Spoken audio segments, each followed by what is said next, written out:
Oh, here he comes. Oh, good grief. Here he is. Just in time, John. Oh, good. We're about to kick things off, mate. What is that on your head? It's like a Mrs. Mop thing. Is that pants?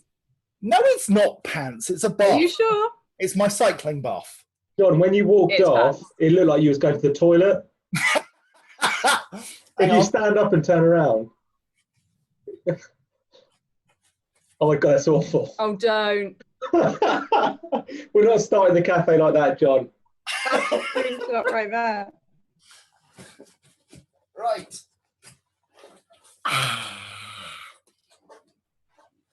Right. Good afternoon, everyone. I hope you can hear me. Thumbs up from the panelists if you can hear me. Sarah? Good afternoon, everyone, and a very warm welcome to the EV Cafe. Wherever you are, whatever you're doing, thanks for joining us. I can see we've got some guests from Canada, South Africa, Paris in the chat box, which is awesome. Just a little bit of background on the EV Cafe. We have now been doing this, serving expert EV knowledge for the past 6 weeks, this being our 6th episode, and today will be no different. Today's special brew is, what would you say, it's renewable, it offers energy, it's not a special coffee bean. We're going to be talking about infrastructure. A little bit more about the EV Cafe. We've grown from our first episode of just under 50 people to nearly 350 people registering for today, which we're up to 150 participants, which is fantastic. Apparently, well, it's a very big coffee shop, but apparently it's about the same size as a church. So I don't know about you guys, but maybe we should call this the EV Church. No, we'll stick to the cafe. We'll stick to the cafe. You're not allowed to drink coffee in the church. But not your coffee anyway, Sarah. But on a more serious note, and I think I can say this on behalf of the panel, myself, and all the special guests that have ever attended, a big thank you to you, the audience. This truly isn't anything without you. It's all about you, us, the world, connecting through these, quite frankly, difficult times. That can feel somewhat lonely, worrying, frustrating from all this social distancing and closures. But don't forget, we're all here for each other. So if anyone needs the support, then please make it be known, first and foremost. Also, we do this to keep those all-important conversations going. So on the right mobility choice for the health of our planet and the humans living on it. Don't let the improved air quality, pollution, and reduced CO2 go to waste. Let's come out of this not only stronger, but also cleaner than before. Anyway, I'm really excited to announce the menu of today. It's a free courser this week, so maybe it's an EV restaurant. For starters, and to kick things off, we have a presentation by the 2020 Great British Fleet Award winner and all-round EV know-it-all, Mr. Kevin Booker. Give us a wave there, Kevin, from the Bracken Beacons, as he takes us through his journey to electrifying what is now the largest EV fleet than any other national park in the UK. Then on to the main meal, which comprises of 3 small dishes. Sam Clarke, who will show us what the first electric vehicle forecourt is going to look like with grid serve, followed by Katie, who will then tell us how Oxford City Council are going to spend all of that £41 million from Innovate UK fund. Then Hiten from NatWest to discuss the funding of the future mobility projects.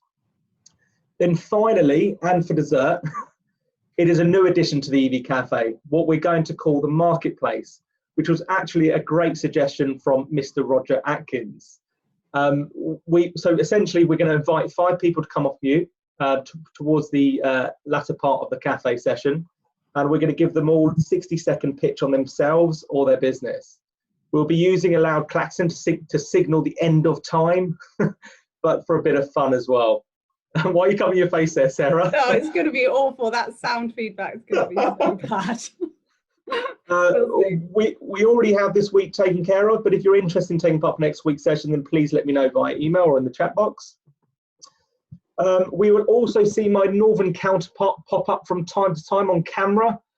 He will be joining us live from the mailroom as he collates some of the questions raised in the chat box whilst we've been blabbering on, or from the Q&A tab. Are you there, MK? Matthew, do you want to quickly say hello to the lovely guests? Good morning. Hello. It's a bit noisy down here. This bloke stood next to me. He's done nothing all day. I think he might be a council worker. He's not moved. He's the guy leaning on the shovel. Ooh. Is that Paul Kirby? That's the one. It's Paul Kirby in disguise. So, as Johnny said, I'm down here in the mailroom. We've had a new mailroom built. As you can see from last week, we've had to extend a little bit. What I'd like to suggest, if you have got any questions for the guests as we go through, that's it, Matthew, with only one T, just to be different, you see, Gustav.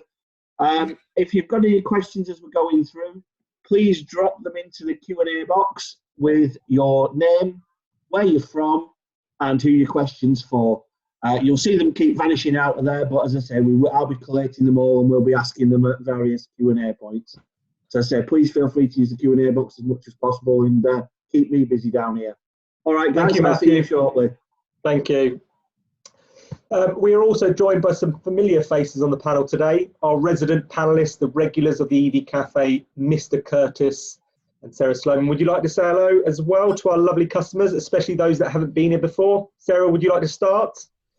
Yeah, I just wish John would take those gloves off. I just can't The take toilet any. cleaner for the cafe. I've been very much looking forward to today. Infrastructure is my bag. It's my favourite thing, all about rapid charging hubs on street, low voltage, high voltage, whatever you need to get the country moving is what I want to say. Plus a smattering of policy and regulation just to keep things ticking along. John, you're up.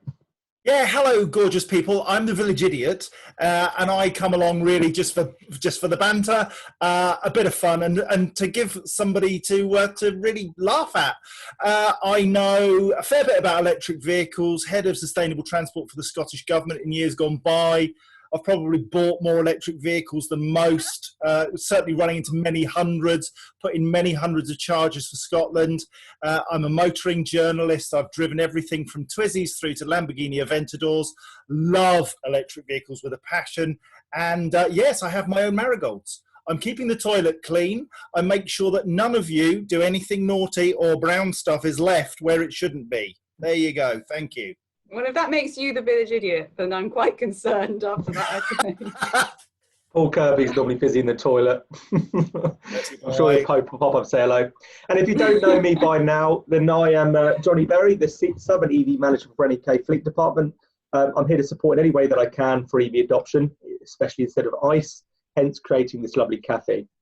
I'm also the moderator, host, and the keeper of time because we have got quite a packed agenda. I've got 3 minutes to sum up this intro. But before I do hand over to Mr. Kevin Booker, we have a lot of new customers on today. We're well over 200 guests now. So I'd like to take that opportunity to show them around the cafe, actually. So at the bottom, if you're not used to Zoom, there is a tab at the bottom which will allow you to open up the chat box. We would advise keeping that open throughout the duration of the session, and we want to hear from you. So if you could share who you are and where you're from using this chat box, then we would really appreciate it, and everyone else, because not everybody else gets to see who the attendees are, who the participants are.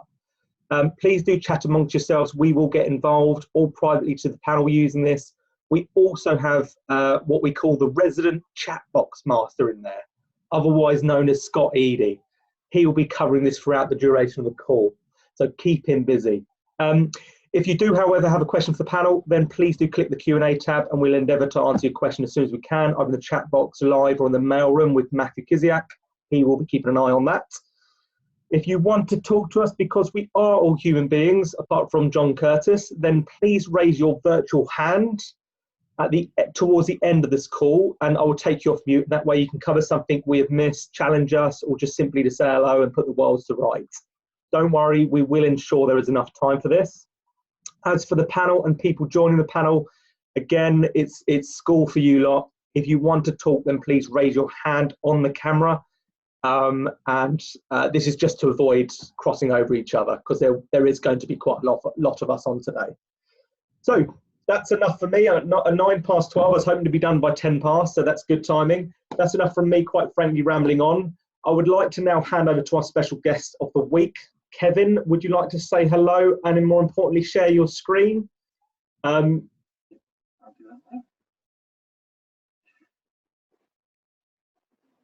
worry, Kevin, everyone's a friendly bunch, so we're all very keen to hear from you. You can now see my Hooray. screen. Yeah. That looks good. So I'm from Kevin from Bracken Beacons. So I'll just explain a little bit about the Bracken Beacons, if any of you don't know that. Get to the next slide. Okay, to get to the next slide. Okay. Bracken Beacons National Park Authority occupies 520 square miles with a fleet of 25 vehicles, one of 3 Welsh national parks. 2013, we became an international dark skies reserve, and we're home of a World Heritage Site at Blaenavon. Where do we start our EV journey? Started really, firstly, with back in 2015. Personally, my wife and I got a Renault Zoe Q210. Sort of got it as a car for basic commuting, but actually found out we took it on far more journeys than our fuel cars, and it was quite an adventure, you know, seeing how far you could go without charge in, and seeing what places you could get to. And I thought, as managing the fleet for the Bracken Beacons, surely we could reduce our CO2 even more by starting to deploy electric vehicles. So that started back in 2016, where we deployed our first electric vehicle, which is a BMW i3 Rex, so the range extender one, because we felt we better have some sort of backup as people were new to electric vehicles to see if they could actually work for us.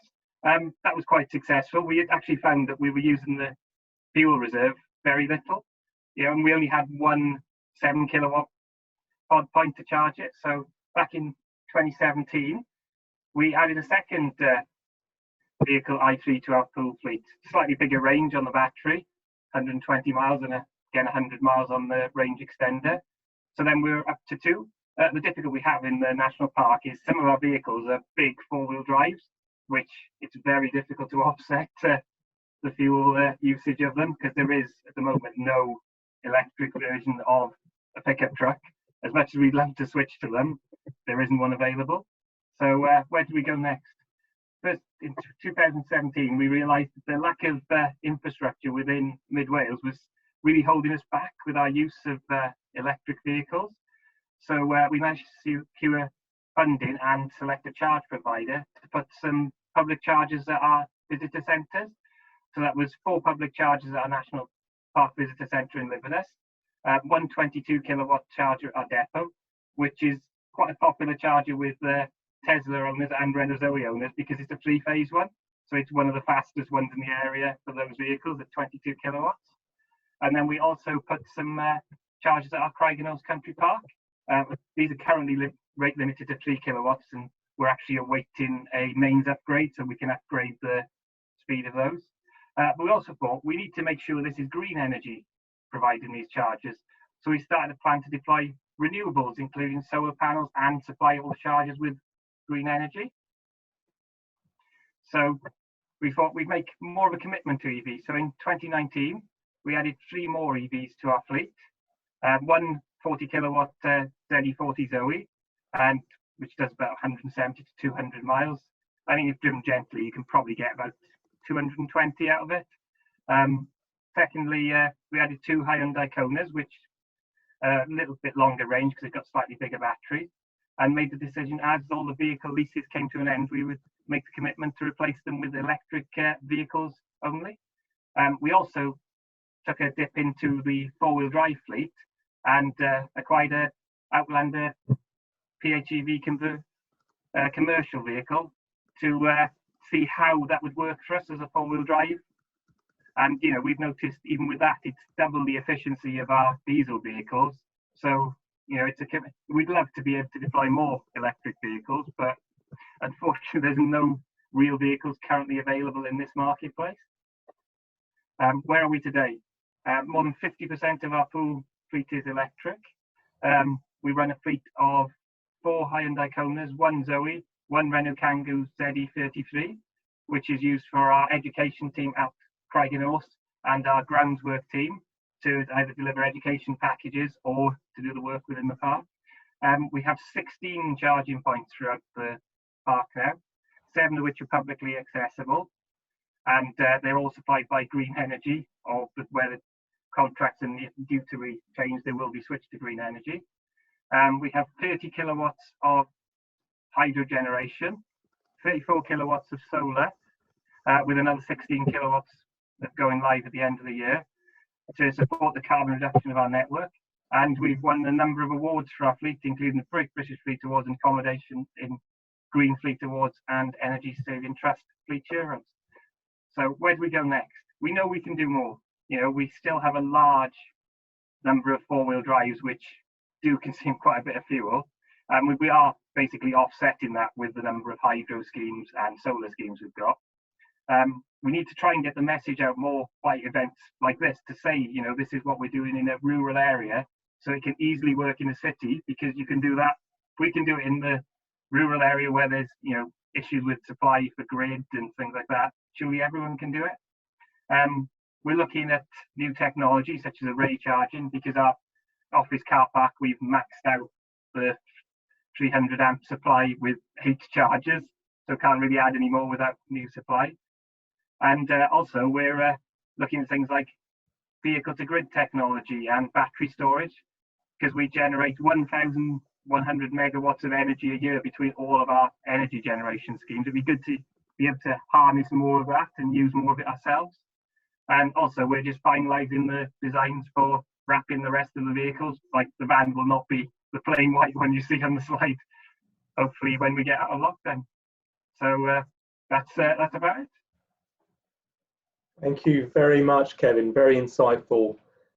So if you'd like to stop sharing your screen so we can see our lovely faces again. So I have a question for you, Kevin, to start off the questions. What difficulties have there been installing charging infrastructure in a rural area? The biggest issue we've had is grid connectivity.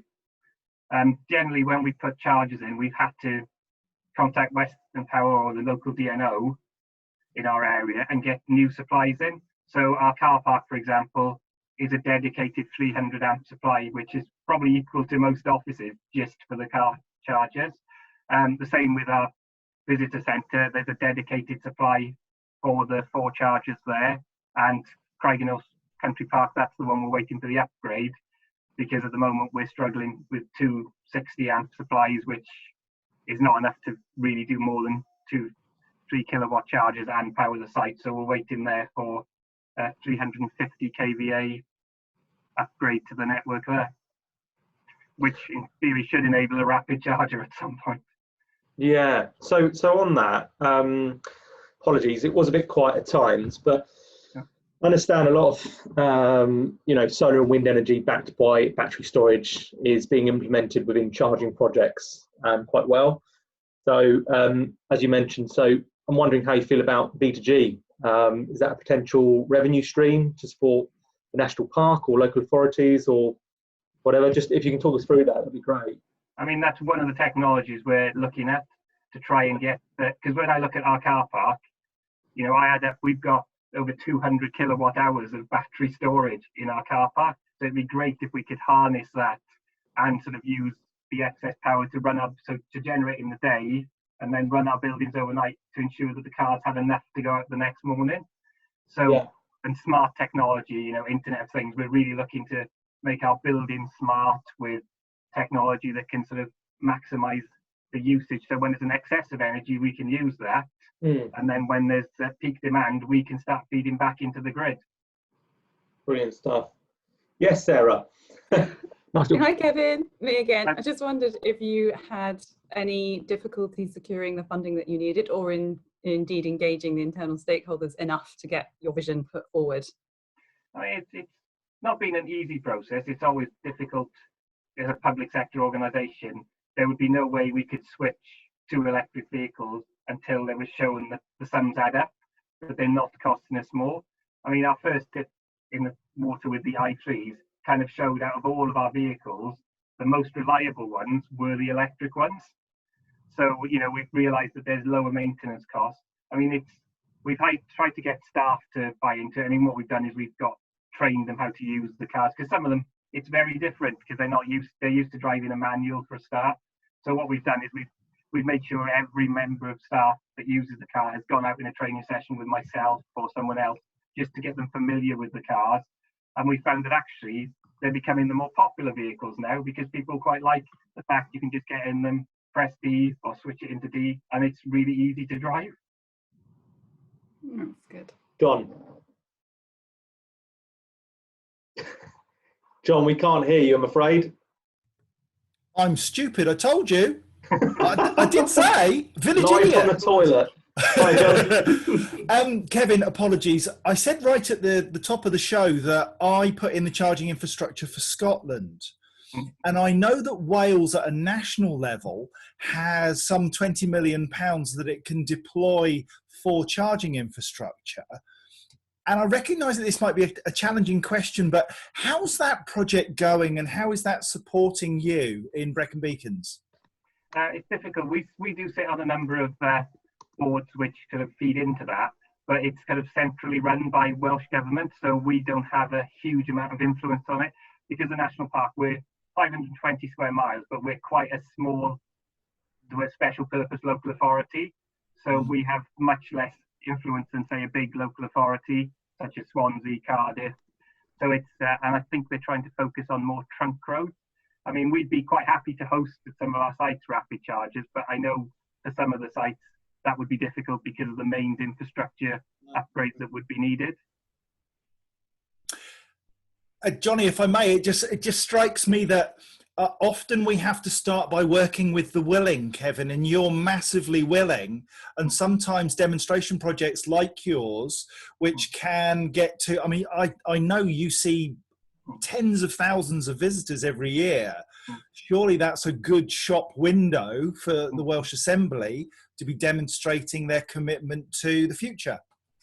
Yeah, you'd hope that with them seeing some of the projects that we have, we have sites that are quite near some major tourist attractions, which might not necessarily be on what you'd class as a main trunk road, but they're quite a distance away from any rapid chargers. So you exclude quite a lot of first-gen vehicles from those locations because of the round trip. Yeah.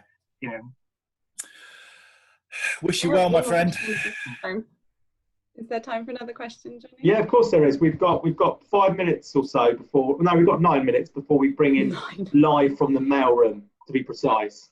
Okay. So, it was about the fact of being a national park. Does that hinder your opportunity for things like battery storage and solar arrays and whatnot? I mean, that's a big question. Lots of people ask me. Actually, within the park, there are kind of planning rules. So it'd be difficult to deploy a wind turbine or a solar farm as such, but we're trying to demonstrate with our solar project, there's so many places that are existing rules that you can deploy solar in a protected landscape, and it doesn't affect the visual feel of the park. The rules are already there. Our depot is a standard factory unit, and that's got 10 kilowatts of solar. The visitor centre, which went live just before lockdown, that's a prime location, and that's got 28 kilowatts of solar on the roof. And I feel that does make a statement for us at the park that we are committed to showing renewables can work in the park. And the fact, on average, that site is generating 130 kilowatt hours a day from just that solar array. Exactly, that's exactly what's happening. You are just proving that it can be done, even with really tricky. It just needs to be done in a sympathetic way, working with the environment that's already there. Because it is a lived-in national park.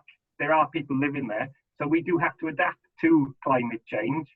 And I think we need to lead by example as a national park, showing, look, you can put solar. It's not a no-go zone for renewables. It just needs to be done in a sympathetic way, fitting in with the surroundings. And batteries or no? Speaking of batteries, we actually have a fully off-grid site. So we have a site, one of our visitor centres, which is a long distance away from a main source of power, and that's actually got solar and battery storage.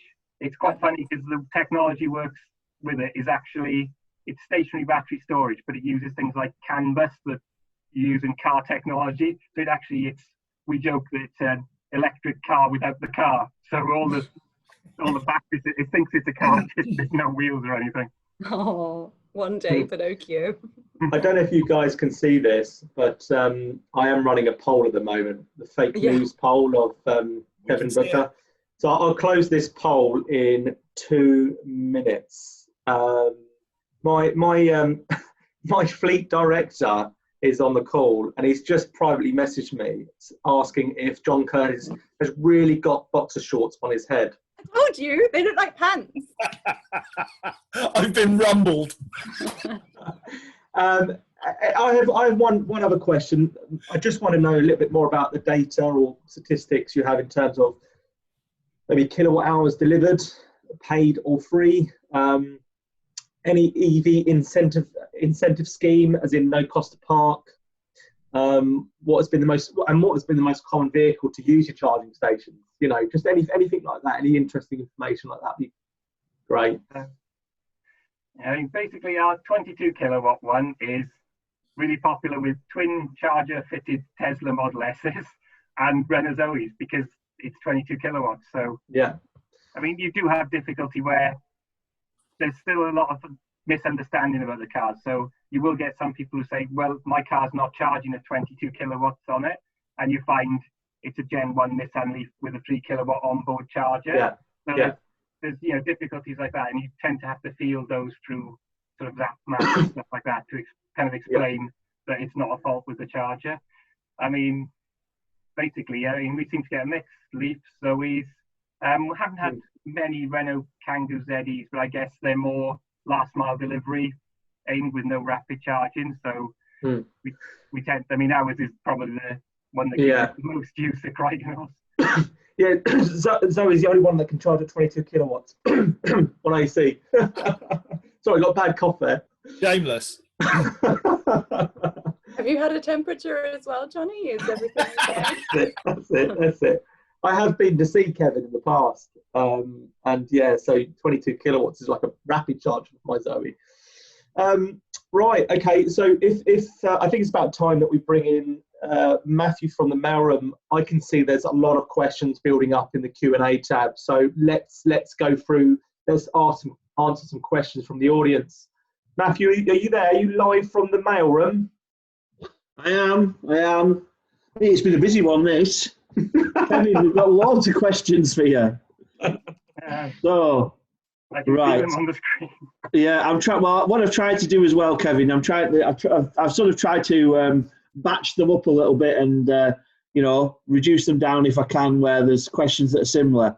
So, first and foremost, I think the main thing we've been having a lot of questions around is how do your running costs compare to ICE vehicles? How have you been benchmarking that?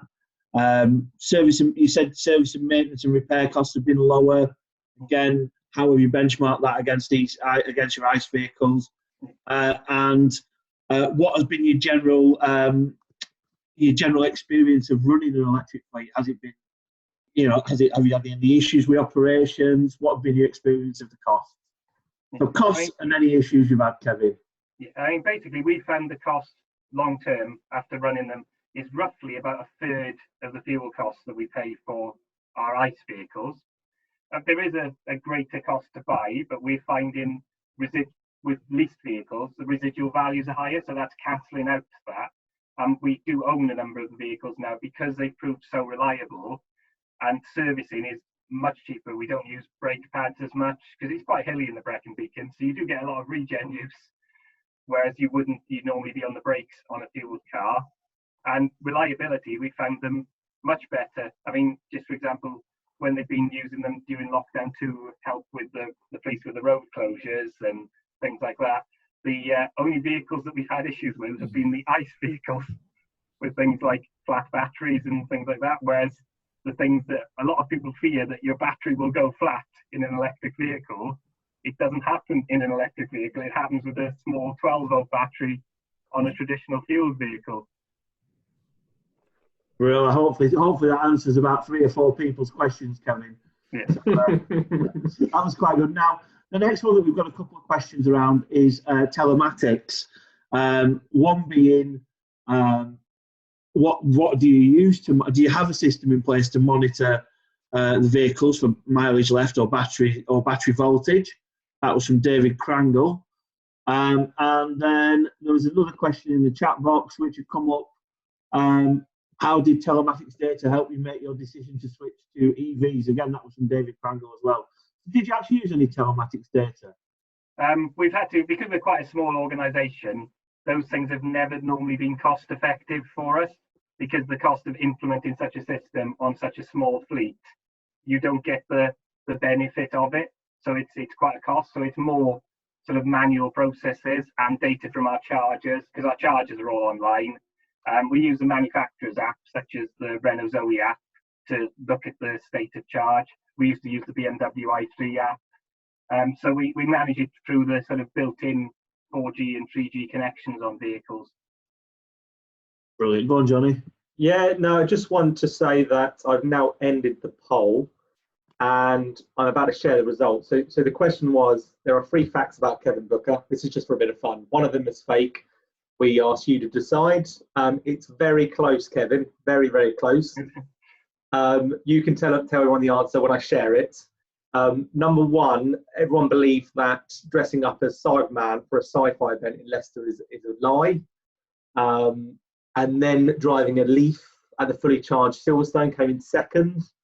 And then the last one, which is more believable, is coming first at the 2019 WLTP Challenge in electric vehicle category, achieving 4.41 out of a Tesla.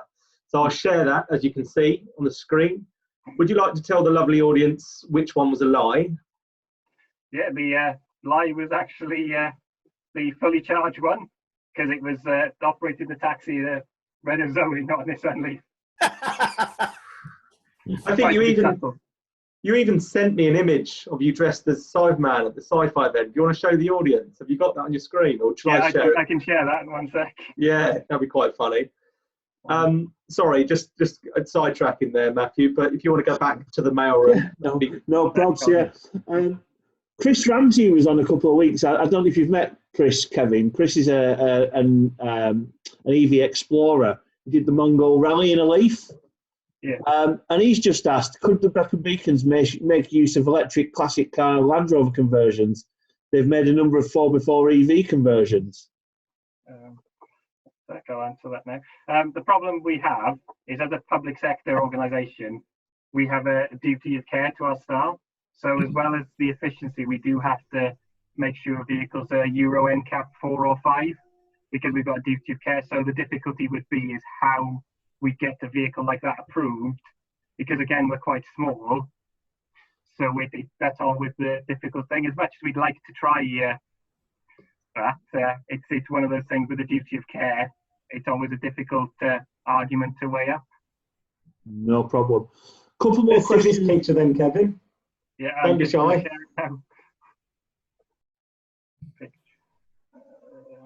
I'm also running another poll in the background. I know, that's a bit of a cheeky one there, Johnny. Which is your favourite national park? And also, that was Mr. Kirby's suggestion on the poll. 1 sec, I'll just share my screen now. Find it. Oh, I can't vote on it. That's not fair. I know. You're cheating, Matt. And we all know you live in the Lake District.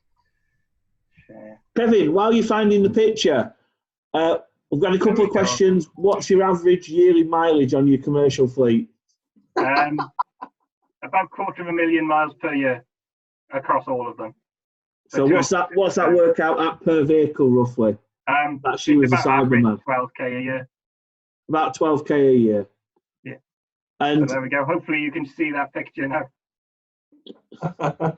I've screenshot the image now, so I've got it saved. Yeah, the things you do when one of your friends says to you, "Will you just help me out with this event?" So there we go. John, I'm having a rage. I'm raging here. This poll, what an absolute pile of poop. So, what's your favourite national park? No Scottish option. Shocking behaviour. And Cotswolds, although I am biased and I live near there and love it, is an area of outstanding natural beauty. Well, that's because you're there. Ah, thanks. I'm in a World Heritage Site. Come on, it don't get any better than that. You didn't even put the other Welsh one on there, Pembrokeshire Coast. I know. Right, this is a fail. Paul Kirby, Matt, let's go back to some questions, shall we, for Kevin, whilst we've still got time in the mail. Kevin, do you use the dealer network for service or an in-house team? We just tend to use main dealers. We haven't got our own service site because we're only 25 vehicle fleet, and it's a lot of mixed brands. So the trucks are from some places. Yeah. And we're not. You just show me the poll, and we're not in the lead. Don't be too upset, Kevin. Don't be too upset. Yeah. I think Matt's put a few extra points in Lake Districts. Yeah. So I think he's cheating there. I'll stop sharing results, otherwise he's going to boast. Just nipping back up through these and seeing. Any more questions, Matt? Because I can see there's quite a few on the Q&A tab. Should we pick some out in regards to EVSE and infrastructure? Yeah, I mean, as I've just been trying to sort back through them all, Johnny. So, yeah, have you engaged with an ICP instead of the DNO directly? We've had to at the moment just do the local DNO. So we are looking at different methods of getting connection to our sites. It's difficult because of rural area. It's you are a bit more limited of who will actually answer your call as such. And then there's a big question here, and I'll try and get this one right. There's a few big words in it, and I do struggle being northern. Our hydrogen fuel cell systems can integrate with all forms of energy storage for a fast response and can be grid independent or grid supportive with flexible siting, whether it be outdoor, enclosed or containerized.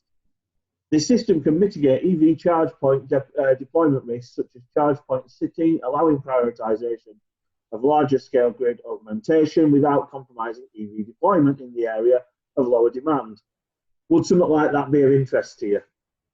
The issue with hydrogen and stuff is we're not, we're fuel agnostic. We'll take hydrogen.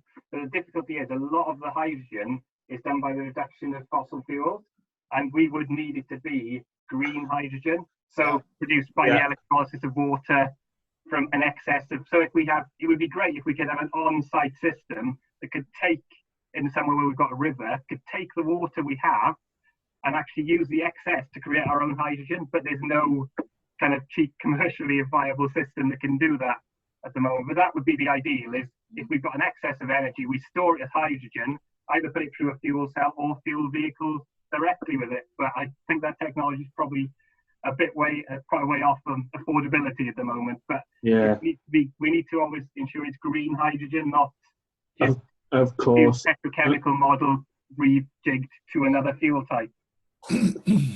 I'm just going to quickly come and see you quickly for a second. What do your drivers prefer for charging points, Kevin? Do you just like RFID chips, keys, or just app, or just plug in? Right. From when our drivers have taken much longer trips, the feedback I've got from them is standard contactless.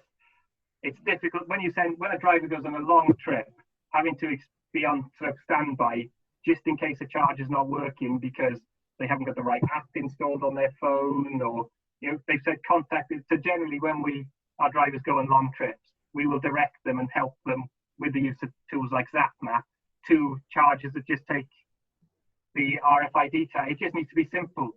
A lot of our drivers aren't hardened EV experts. I'll go and try and charge anywhere. I've been doing this since 2015.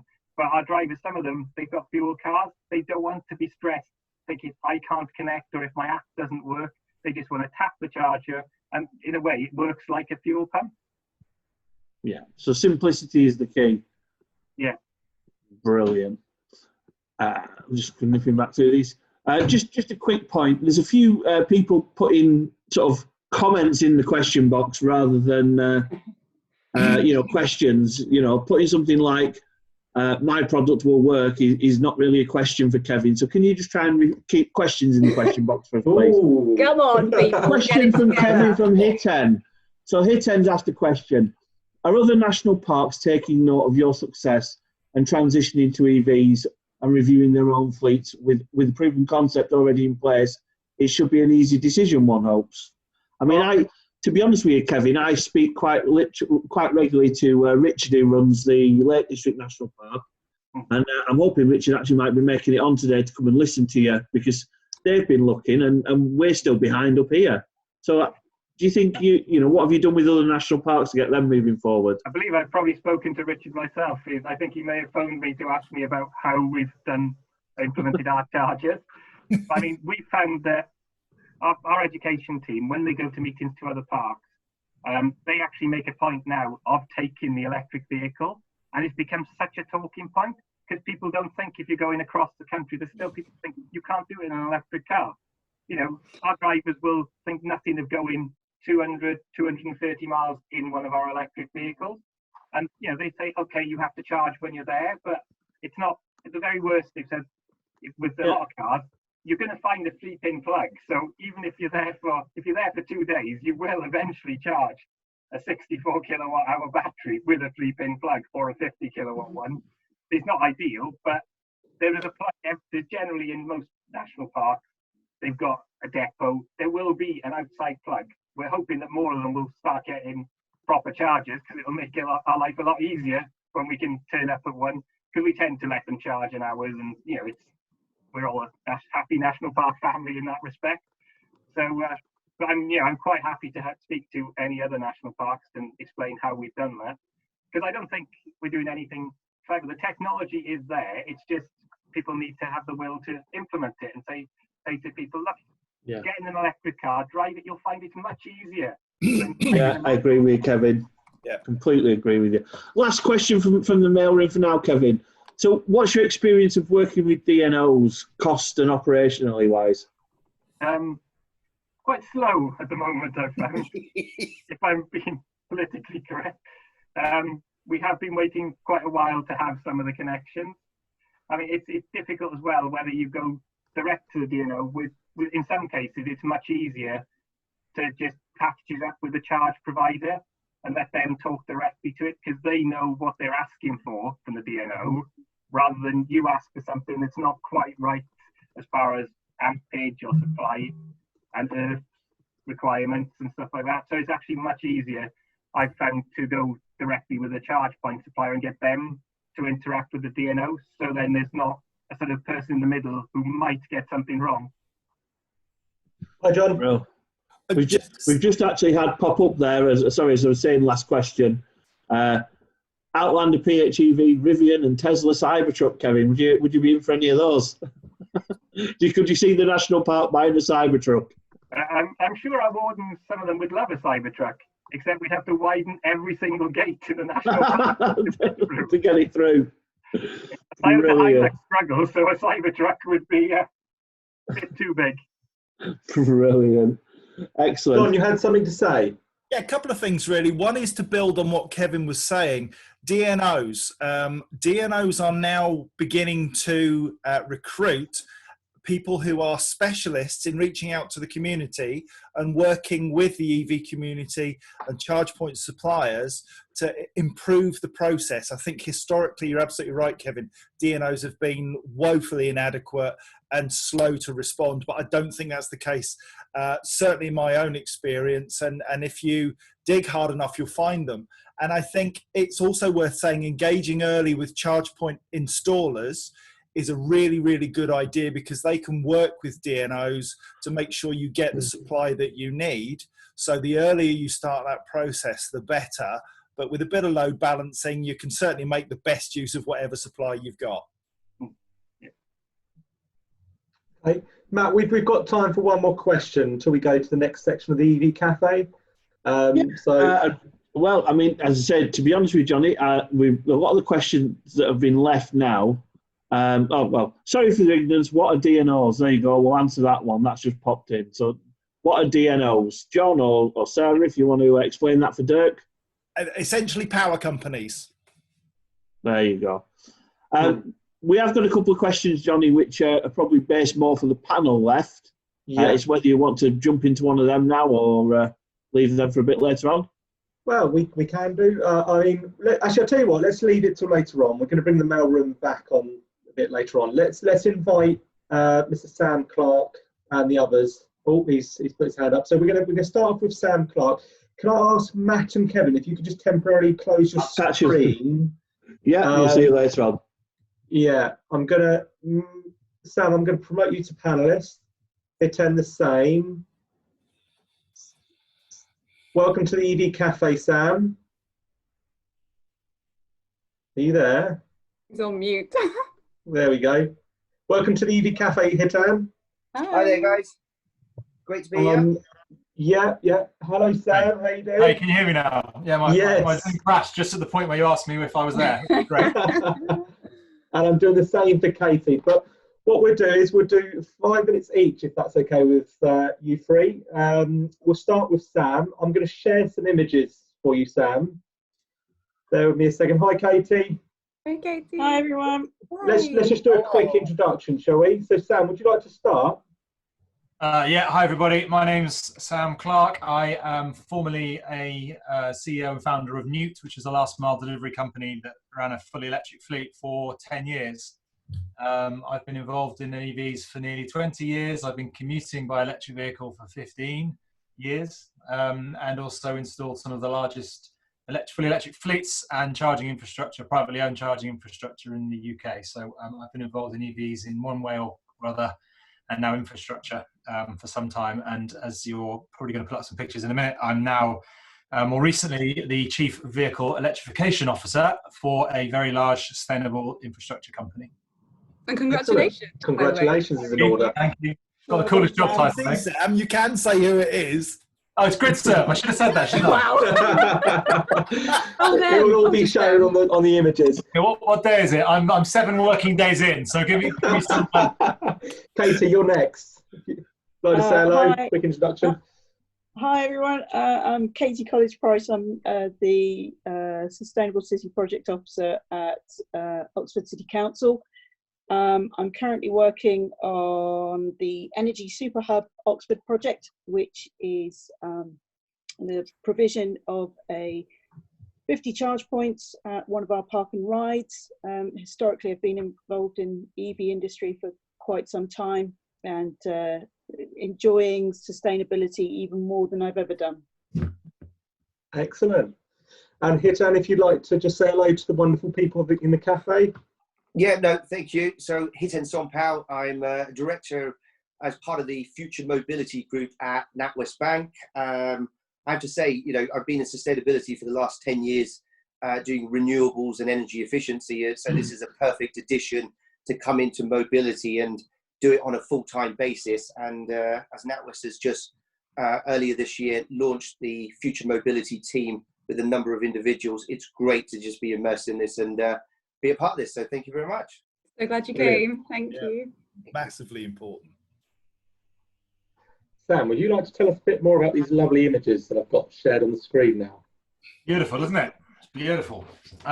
So yeah, that is actually a digital render of a to-scale drawing of our first electric forecourt, GridServe's first electric forecourt in the UK, Braintree and Essex. So we're taking EV charging to a whole nother level. So there's a number of 10,000 odd locations around the UK to charge a car. Only a handful of those are ultra rapid, and there's only a couple of bays at each location, notwithstanding the Tesla supercharger network, which is different and pretty good. But this entire site here is to cater for tens and tens of electric vehicles simultaneously. The stuff underneath the canopy there, which is actually a solar array canopy, 200 kilowatts peak solar array canopy, in fact. Beneath that are 24 chargers. 12 of them will be capable of up to 350 kilowatts speeds, and the other 12 will be capable of up to 175 kilowatts, all of which can be charged simultaneously. During that time as well, there is as you just flipped over the images, there is a education centre in the top of that building. There's more solar arrays on the roof, and a number of different retail outlets at the bottom as well. So we want to make charging as slick and as swift as possible, but also a experience in the same vein. So this is one of 100 locations we're going to be building over the next 5 years. We've recently announced a funding stream with Hitachi as well. So I'm very excited about bringing electric vehicles to the masses, because in my humble opinion, we have a number of charge points in the UK right now, which is just about okay for the now. It's not even close to enough for fleet electrification or vehicle electrification in the next 5 years. So Things like this need to be built on scale and be very easy to use to make the whole operation work for the masses. Excellent. I don't know about you lot, but I'm really excited about using the electric vehicle forecourt. Katie, can I ask that you give us sort of a 5 minutes intro and also a bit about how you're going to spend that money? You're on me, yeah. Not now. Okay, so I came into the Energy Super Hub project kind of halfway through. The project is a multi-million-pound project sponsored by Innovate UK. The partners within it are Pivot Power, Habitat, Oxford Direct Services, Oxford City Council, and there's another company, and I've forgotten. There's quite a few people in companies and organisations involved.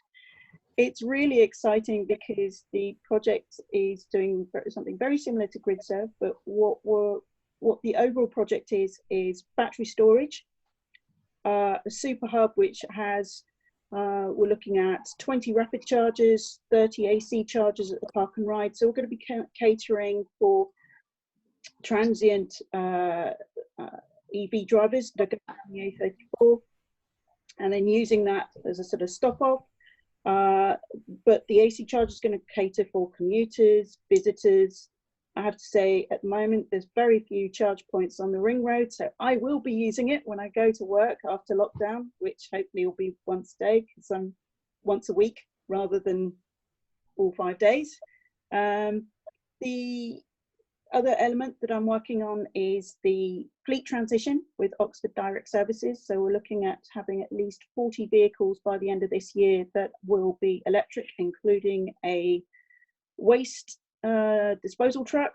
We're looking at a variety of vans, both small and large, and the transition of the fleet is actually looking at a sort of mass focus as well. So we're looking at removing some of those vans and turning them into bikes so that the engineers can move between sites, but also at the same time looking at what we need and what we don't need, and what we need but making sure it's fit for purpose as well.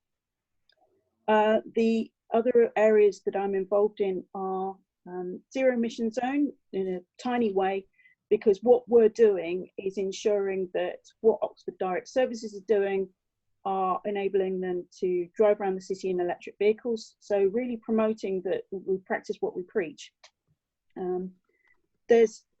There's copious amounts of things that are going on around the city, and the common goal is to be a EV charge point friendly city. So it's exciting to see how this is going to happen in a very short space of time. The project timeline is that the charge points should be in to Redbridge at the end of this year. But as you can imagine, with the dreaded COVID swear word, it's caused some challenges, but we're working around them rather than against them. So we're looking at solutions to ensure that we meet this target. Okay, excellent. Thank you, Katie. Just before we bring Matt back online and live from the mailroom, there are a few questions, quite a lot actually, coming in. So I'm just going to reel off a couple of easy questions. Well, hopefully you've got some quick answers for, with snappy answers. So someone's asked how many kilowatt hours of battery are at this forecourt, Sam, or potentially?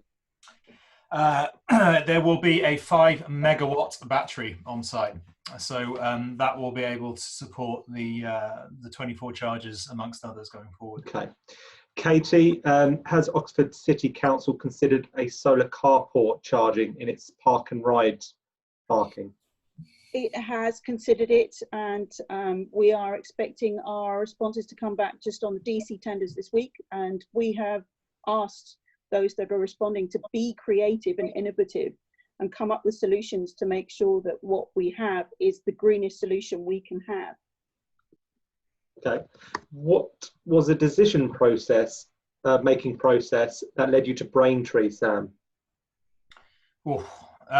So there are a plethora of different data streams that ascertain where our sites are going to be. Obviously the local demographic, the current vehicle users, the the road layout, and of course the grid connection. So whilst we're generating as much energy as possible through our solar farms, and we're building solar farms other parts of the country to sleeve into these locations, we also have to be sympathetic to the local grid as well.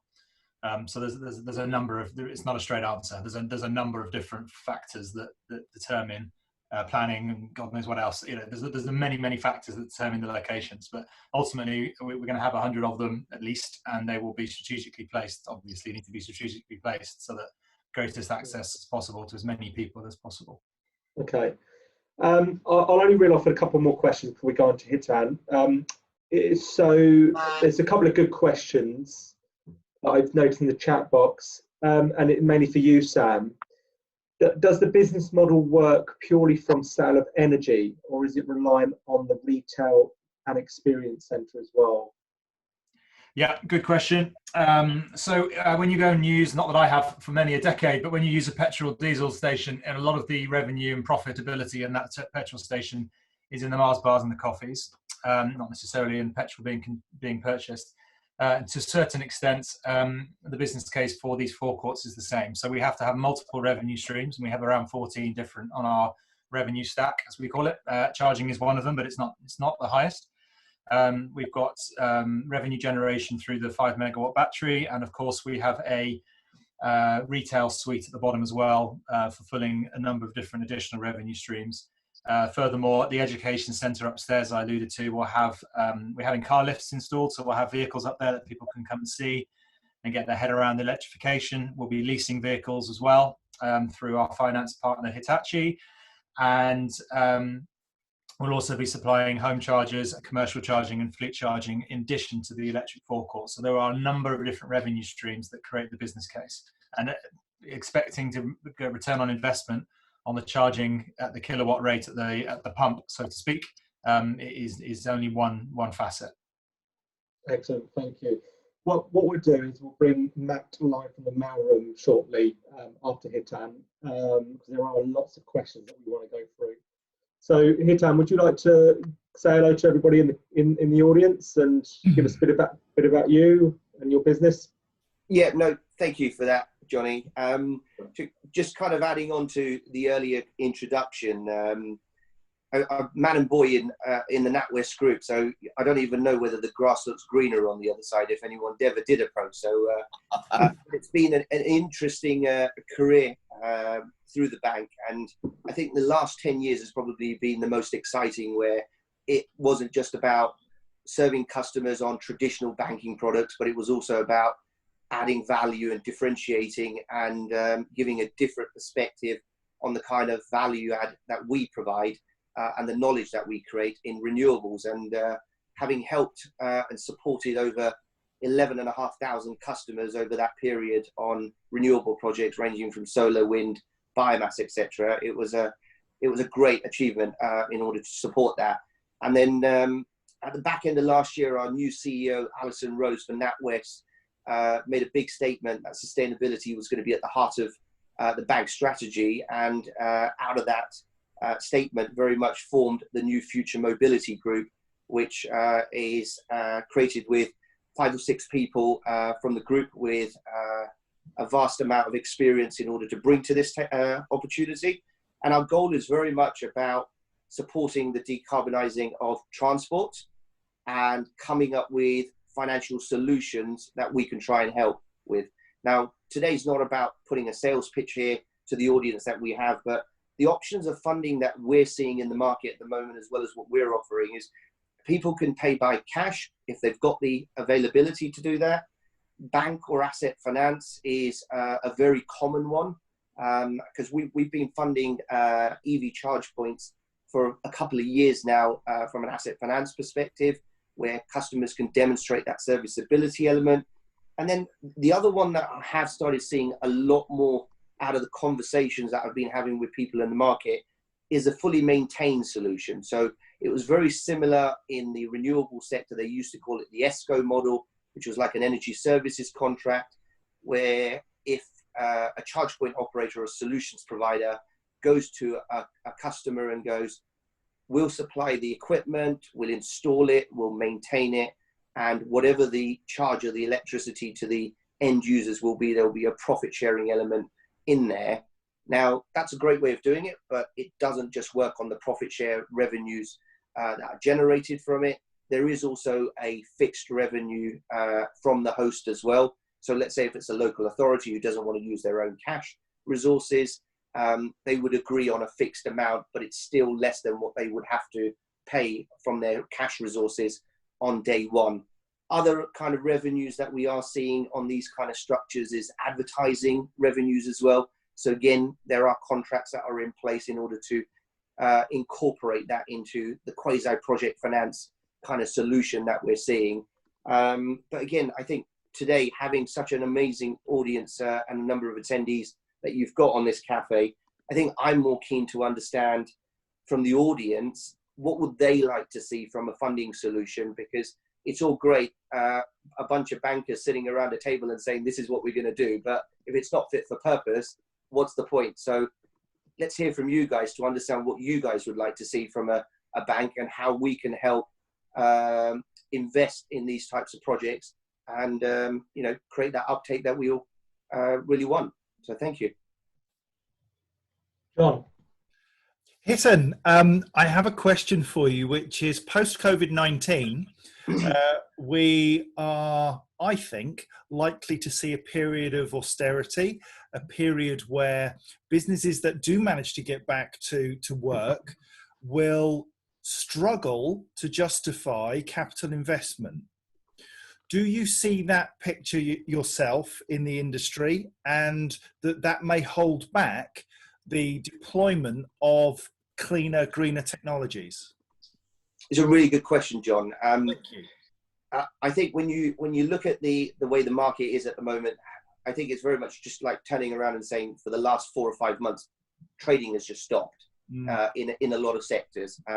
So financial accounts, demonstrating of serviceability would be difficult for a bank in their normal kind of lens when they're underwriting a case. But I think at the same time, you've got previous historic numbers as well, and it will take time for these things to pick up.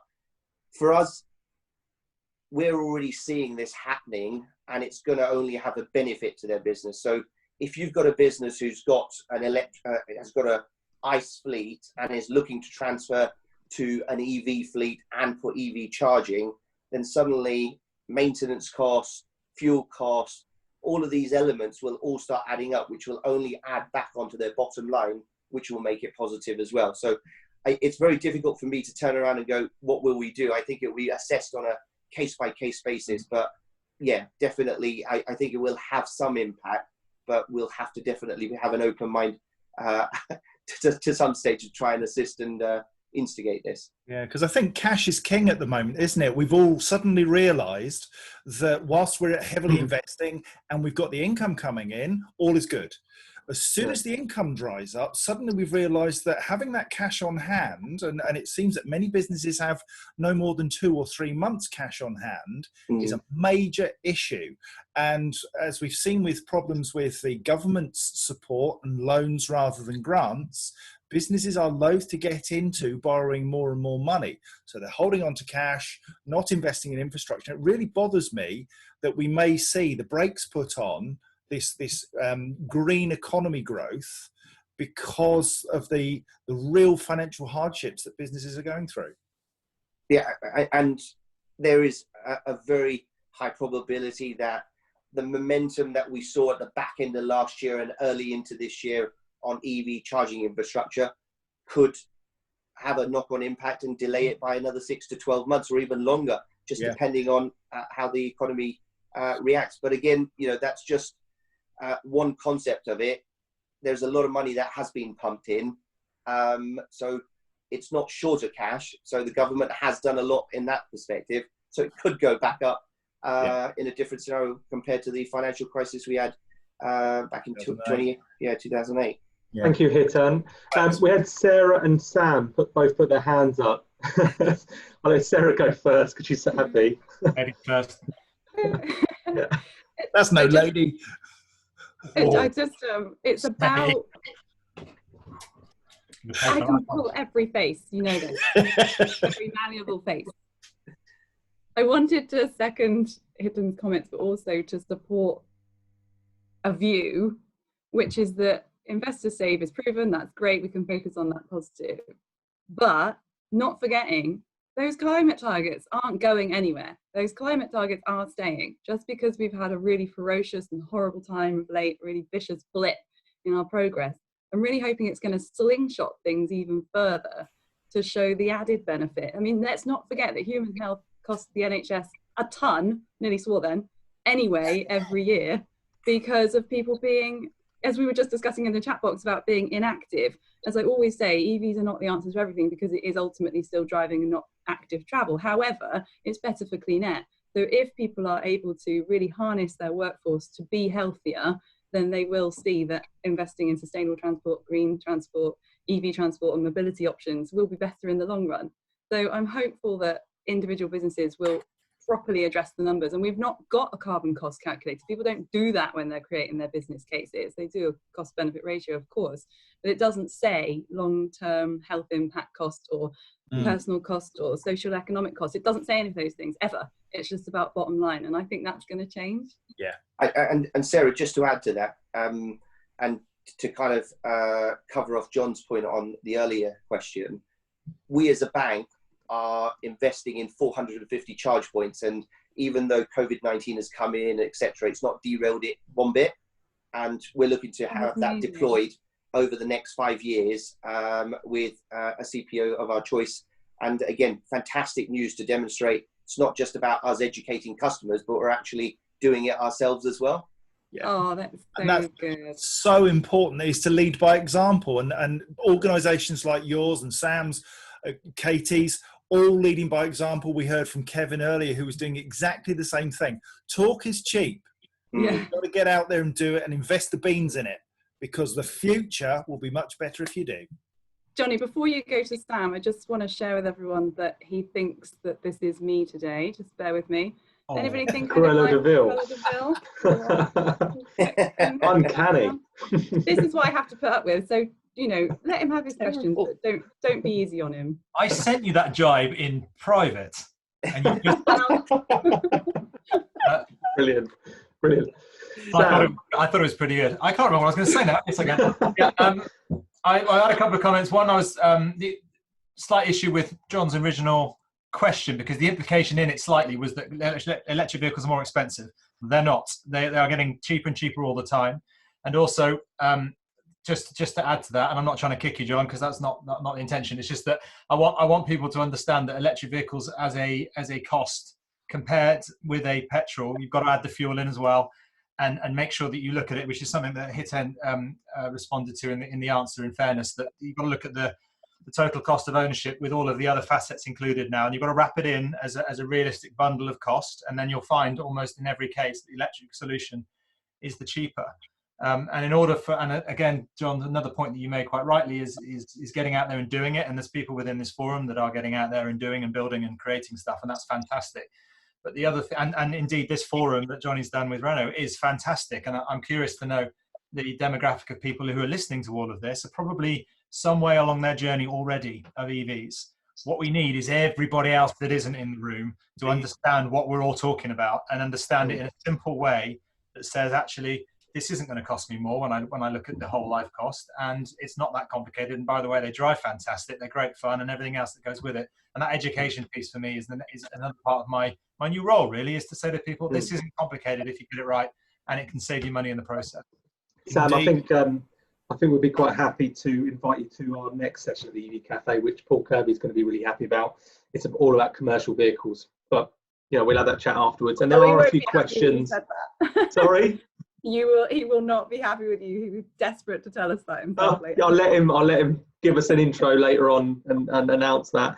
And just on that, there are a lot of questions asking us what is out there in terms of transit size, in terms of 110 miles real world range, holds a good payload price, those kind of things. So we will cover that off next week, just so we just get rid of some of the questions there for now and take it back to EVSE and infrastructure. I'd like to bring it live from the mailroom if Matt's there and he can share his screen again. Still here, mate. This bloke still hasn't moved next to me. He's done nothing all day. I don't know, Johnny. You just can't get the staff, can you? Yeah. Yeah, we've had another raft of questions, so it's been very, very busy down here. Hiten, how is the bank financing clean energy generation, without which EVs are just moving pollution from one place to another? Yeah. Sam. You thought you had a problem with me, Sam? That's not my question, by the way, Sam. Sorry, Matt, can you just repeat the question again? Apologies. So, how is the bank financing clean energy generation? We'll leave the last statement out of it, but how is the bank financing clean energy generation? So, RBS, NatWest is part of the RBS group. We have probably funded in excess of £12 billion worth of projects over the last 10 years. We have made a commitment to making our own operations net carbon zero by the end of this year and climate positive by 2025. We are already exiting, as it's been seen in the news, from oil and non-clean air kind of businesses, etc. But that's very much our commitment, and it was already established in our sustainability report that came out earlier this year as well. So hopefully that helps and answers the question, Matthew. Brilliant, thank you. Got a couple more for you, Hiten. Are there any plans to support car sharing schemes, mobility as a service, etc.? Really good based question. on pure EVs.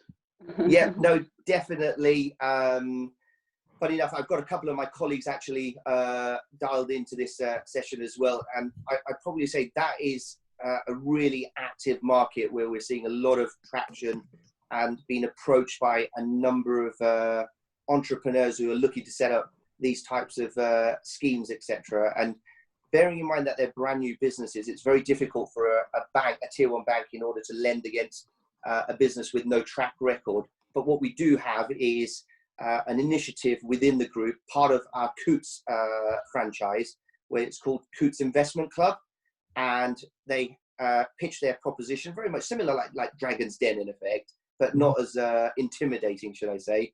And it's presented to 250 investors, and I think we have supported 2 so far that have gone through that Coutts investment program, and one of them has been successful already, where investors have already shown an interest. So again, really, really good way of trying to support that. So yes, we are looking at it, and we're keeping a close eye on how it develops. Brilliant, thank you, Hiten. Katie, question coming for you. What are your thoughts on the Lamppost chargers that have been introduced in London? Oh no, again. Okay, so I've been driving electric vehicles since 2011. So I've seen a wide variety of charge points come out, and I've got some hefty views on charge points and some lighter ones on others. I think lamppost chargers, we need something for residential areas, that's a given, absolutely, and on-street parking. I think there needs to be some further research, R&D into lamppost technology, lamppost charging. I personally am aware that some of the London projects have not been particularly fit for purpose, and I think that's because it's right at the beginning. We forget, although this electric vehicles and charge points, well, the electric vehicle bit is, is over 100 years old, actually was still at the infancy of this industry. For me, 2011 was when I started it, and it hadn't been going for, at the stage we are at this attempt of going into the EV industry. It was only 5 or 6 years before the 2011 when everything was starting to pick up and start to really get going. So I still think there needs to be a lot of R&D into lamppost technology of charging before it really becomes suitable for an everyday usage, whether it be people living in the street, people that are parking there because it's near the shops and that's the nearest charge points. I think it has its place, but at the moment there just needs to be a bit more advancement and investment into that industry. Cool. Go on, Sam. I'm going to go a little bit further. Lamppost charging is almost pointless. It's not completely pointless, because if you just happen to be parked on the side of the street that just happens to have a lamppost, then you happen to have your cable you can plug in, and that's great. I was being diplomatic. Yeah, you know me. I'm not. But it just doesn't work. There's never ever going to be a sufficient number of lampposts relative to the number of cars on a street, and the slow charge isn't an issue. It's fine to have it, but it's just not practical. If you live on an urban street where you don't have access to off street, you have to rely on something. You can never ever rely on that lamppost being available to you. So you just can't go for an EV as a result of simply that mechanism. So it's not a bad thing. If it's there, then great, but it's perhaps useful for 1% of the time. Cool. Another question for yourself, Katie. Sorry, if I'm totally honest, I do agree with Sam, but I'm trying to be diplomatic. Yes, but I also want to see this industry grow, and we need to be able to provide something for everyone. Not everyone has the kind of budget which can get a brand new car. Not everyone has the ability to source a charge point in their street and get through all the planning permission. I have to say, after joining the council, the challenges of planning permission and highways access and who's responsible for the pavement, all of that is an issue. And if you're new to it, or your budget is really challenging, then actually, yes, we do need to look at lampposts and actually get residents as a whole to really rethink about parking on a street, who needs the lamppost, who doesn't because they cycle. It's just a rethink. And I did say on the chat that now is the time to really press that reset button and really help everybody to be part of a bigger focus on sustainability. The only thing, Katie, is you've got to make it completely and utterly practical. Absolutely. Because if you put it in and it doesn't work, you have a negative effect on our entire industry, because people think, well, this is no good. I can never get access to that lamppost. So hence the R&D and double-edged sword, isn't it? Yeah. Katie, I've got another question for you. Park and rides play a key role in the city low emission zone strategies. What challenges does social distancing bring in the short and long term, and how may that impact the vision for Oxford? The challenges that we've seen at the moment is site surveys have been the challenge for people to go out and look at the site at the moment to respond to the tender that we've put out. But we've actually found that it's actually been down to what an individual company decides compared to another. So we've had some that have gone out and done the site survey because they've got the health and safety recommendations and policies from central government, as well as an internal one, which basically says, as long as we have this protection for us, we'll go and do the site survey, whereas some have gone, absolutely, we're not doing it. I think from the social distancing in the long term, it's how we'll have the charge points across the site. So historically, the average space between parking spaces is very minimal, and actually they don't cater, in my view, a lot of the time with rapid chargers, they don't actually cater for the fact that some of the plugs go in the side of the car.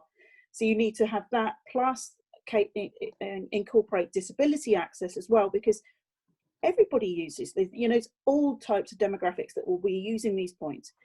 I think all it comes down to is actually providing, and this will be the whole car park, it won't be just for EVs, it'll be for those that have petrol and diesel for the immediate future, which is providing wider car parking spaces so that you have that social distancing. But I think people will also acknowledge the fact that, right, that person's parking, let's wait until they've parked, then I'll park, and then I get out, and then I know I've got that distance around me. It's just a different world now, and we just need to just be aware of what is going on around us, I think, more. Yeah, totally agree with you, Katie. Sam, I've got a raft of questions for you, so don't worry. I've even got someone who wants to offer the services as a local subcontractor to get involved with your GridServe forecourt. They're based in Basildon. LEC Group, they'd like to know if they can work with you, so I'll leave that one with you. Couple of questions around, have you identified your first 5 key sites? Have you any plans to work with the Scottish Government and Charge Place Scotland? And are you looking at spreading the hubs around so that it's not just London and the sort of area there that gets the benefit of them? 3 questions. The answer to all of them is yes. I can't answer the first one because I can't say where our other sites are just yet. Scotland is part of the UK as far as I'm concerned. Everything is fair game. We need the strategic network to be working everywhere and access everywhere. I've forgotten the other question. So it's key sites. Are you going to work with Scotland and you're thinking of having them more around the country rather than just London? I mean, it has to be. It's not just that. In fact, the London element, we haven't got anything earmarked for central London at all. I don't necessarily believe that TfL's approach for that is correct either, in terms of trying to put rapid charges in the middle of town. I don't believe that's where they should be. They need to be on the outskirts. I agree with you. Way out. Yeah. So London isn't necessarily a focus. Of course, the peripherals of London is, and some of the major ins and outs in terms of vehicles and other modes of transport that we may have something nearby. But ultimately, yeah, the network needs to be sufficiently spread UK wide. Brilliant. How do GridServe compare to FastNed, and do you see them as a threat or maybe an ally? Cheaper. Us, that is, GridServe. Not that we've declared any prices yet, but yeah, it's a similar model. Perhaps not quite with the same facilities we're providing, but it's another model which is akin to what we're doing as well. And good luck to them. We need a lot of this. There's thousands of petrol stations. We're only producing a couple of hundred electric forecourts, so there's going to have to be many players in the world to support the fleet electrification.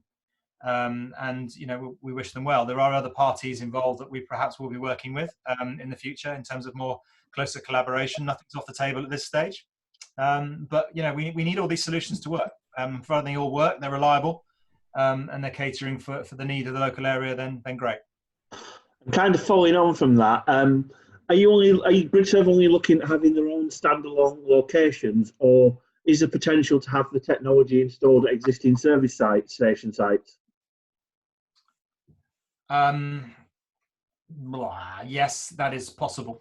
The putting things in existing locations is complicated due to existing exclusivity arrangements, the grid connection, and the existing contracts. So yeah, we're not just building stuff on new ground. We will install and put things in other areas as well. We're looking at a number of different shopping centre type locations as well for smaller versions of the same thing. So yeah, no, and it's not just exclusive to a fresh plot of land. But yeah, there's lots of complexities in trying to put things, as I think probably the guys from BP and ChargeMaster have found at their petrol stations. There's quite a lot of complexity in trying to put something into a building which was never designed for that purpose. Yeah, understandably. Leo Pickford asked, you'd obviously mentioned about having different charger speeds there. Would you consider, for example, having different rates for different charging speeds, trade-off being that they're going to spend more time in the shops and cafes, etc.? Yeah, I think that's a pricing mechanism which I believe BP use already with some of their 50 kilowatts versus the 150 kilowatts, and the pricing rate is different. Yeah, I think the pricing mechanism has to be reflective of the demand and what the person needs, and whether they're there all day in a car park scenario or whether they're there for 20 minutes to get as much energy in as possible. And it may well be that the pricing metrics is determined not just on how much power you're consuming, but the speed in which you're doing it. Brilliant. Katie, another question's coming for yourself from Jim Hunt. What about the Oxford pop-up charging post trial is the question. I wasn't involved in that project. It was an R&D project in itself. They were trialling it to see how it would develop, whether it would work. I think the challenges there were around access to the pavement. Oxford City as a whole, we have a climate assembly group that is based on residents and local businesses feeding into Oxford City Council about what they want. and it was something that was raised, excuse the pun, but the challenge is that we were also wanting the feedback, and the feedback was that those with disabilities found it really difficult to get around them when they were up. Sometimes they got stuck. We did have some vandalism, and some of them was things like scrawled in permanent ink, "This is not the future," and kicked it and destroyed it. And then so some of them were sort of anti-eco thinking, and then some of them were just people just not looking, so the vans were reversing into them. It's challenging. And going back to what Sam said about Lamppost, it's really difficult to try and find a solution that works for everyone in residential areas and in commercial areas where they've got pavements. So you tend to find that the commercial pavements are wider in business parks and industrial estates. This is why I said earlier, it's all about looking at the technology and the hardware and the stuff that's out there, and just coming up with a solution that works for everyone. I think the pop-up is a great idea. Whether on the long term it will work, I don't know. I personally don't think it will, but I'm happy to be proved wrong. Thank you, Katie. That's enough for the mailroom at the moment. We've got to move on to our next section of the cafe. So we're going to go to the marketplace. So thanks, Matt. So we've got a round of 5, maybe 4, depending on who we can get on, where you've got 60 seconds to pitch yourself, the company you work for, or whatever you like, for 60 seconds in front of our lovely audience. We're going to start with Nick. I'm going to find you, Nick. This might be a bit controversial, actually, after Sam's and Katie's comments. I wonder what this could be. Hence why I've decided to choose him first for the marketplace. I'm just trying to find him, actually. Is he on there? Yeah, there he is. Part of the grand plan. He has asked me to introduce him, so I'm going to introduce him. He said, over to Nick from Ubertricity, which is second largest and rapidly growing public EV charging infrastructure in the UK with 2,000 charge points a day. So lovely ones from the Lamppost. Now, Nick, you're the first one to do this. There's going to be a loud horn to indicate the start of your 60 seconds, and then another horn at the end of your 60 seconds. You must stop at the end of your 60 seconds if you don't mind. So, Nick, are you there? I am here. Okay, are you ready? 1 second. Let me just get to this moment here. Okay. Okay, let's do it. Hello, Sam, by the way. Hello. Sam. Good to know you. Good to know you. Right. Okay, when you're ready. 60 seconds, go. Okay, we're all here to speed up the switch to EVs, right? So let's talk about how to sell more EVs to more people. Because a few months ago, I went to the launch of the Ford Mustang E. While there, I asked the Ford rep, how do you charge this vehicle if I don't have a driveway at home? He answered, maybe this car is not for you. I thought, wow, you've just alienated 40% of your market. Councils want to place public charge points that will be used a lot out there in the public field. Well, car sellers, that's where 40% of your EV buying public are. So tell me where your customers are buying your EVs, and I'll work with their councils and put charge points in their streets. That's how Ubertricity can help you sell more EVs to more people. Let's work together and create a better future. Tell me where your customers are. All I need is a postcode. Thank you. Brilliant. Well within your 60 seconds. You've still got 5 seconds, Nick. EV charging technology, there's a various blend for everybody.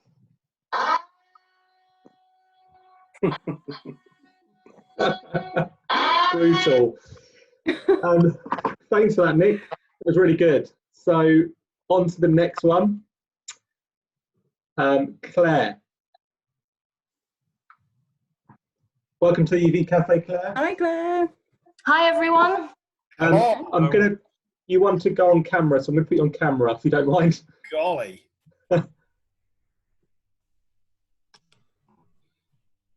Does that make John's toilet leave, or is he going to? Sam, can I just say that I've never seen a set of eyebrows work so hard ever. Sam, good work. Are you talking to me or Sarah? No, I'm talking to you, Sam. Come on, look at those. Yeah, they're working quite hard, but there was something about yours. There was extra kind of about them. Okay, you ready, Claire? At the sound of the horn. Thanks. Okay. Yeah. When we are all ready to go out again, go Energy. Go in-house, go integrated, go interoperable. Go Energy with a company who designs and manufactures our own hardware in-house. Go Energy with a company who develop, build and host our own agnostic back-end software. Go Energy with a company that is backed by the strength of E.ON and building the Electrify America charging network. Go Energy with the experienced team who know the EV world from inside and out to give a consultative solution that's best for you. Go Energy, the e-mobility solution where you can manage your data your way, your branding your way, your revenue your way. Go Energy and set your own opening hours, tariffs and load balancing from your office, or right now from your own sofa. So when we are all ready to go out again, go Energy. Brilliant. Well, in your time. 5 seconds. Follow us on LinkedIn.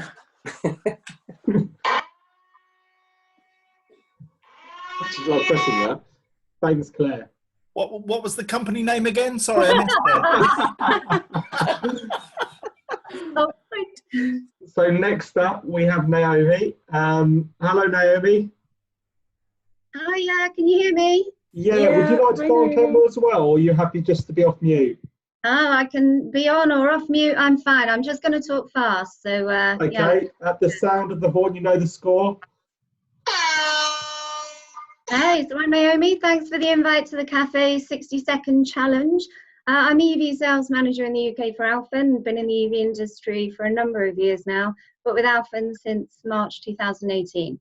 So for those that don't know Alfen, public listed company, 80 years old, based in the Netherlands and supplying throughout Europe and the UK. We design, develop and produce smart grids, energy storage systems, so large scale battery storage, both grid connected and mobile. You may have seen one in all its full glory, fully charged last year, along with smart OCPP electric vehicle chargers, and combine these in integrated solutions. We work through partnerships, are agnostic in terms of back office, currently have 50 plus management, CPO, back office platforms, all integrated with our hardware. The quality, they're party tested, reliable, interoperable products, team with sophisticated software platforms that allow us to link these together and create a full energy solution. Future-proof, flexible, OLED approved, OEM approved, compliant to all regs and current legislation. Breathe, give me a shout if I can assist or help in any way. Thank you very much. Thank you very much. Thanks, It's a bit brutal, but that's your 60 seconds. All right. Thank you. Right. So I think actually we do have Leon, but I can't see him in the chat box. Leon, if you're there, would you mind raising your hand so I can pick you out amongst the others? Otherwise, we've got someone else. We'll give the challenge to somebody else. Apologies, I don't know how to pronounce your name, but you've raised your hand. Do you want to do the 60-second challenge? Yes, hi. You're talking about me? Would you like to do the 60-second challenge? Yes, I would. Okay, bear with me a second as I reset the clock.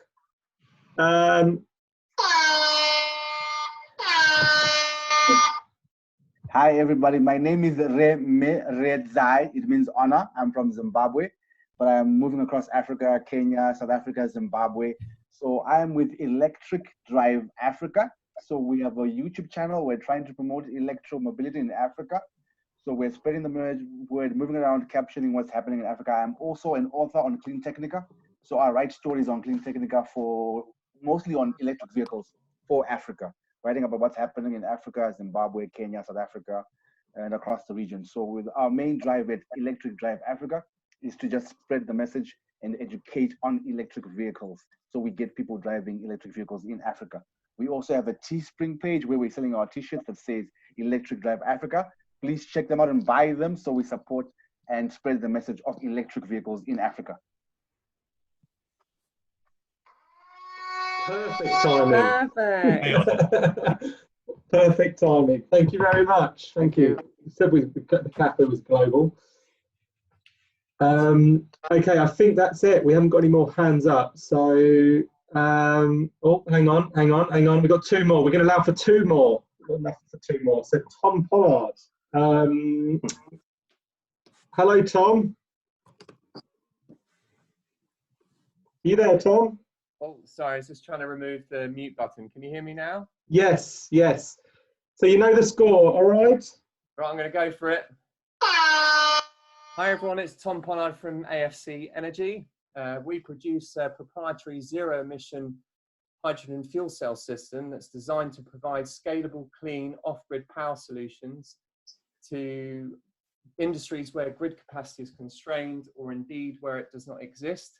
In December 2019, the system was launched as a standalone off-grid, grid-supported EV charging unit in response to consumer inquiries where those customers suffered from absence of grid connectivity or where grid upgrade was considered either too expensive or too long.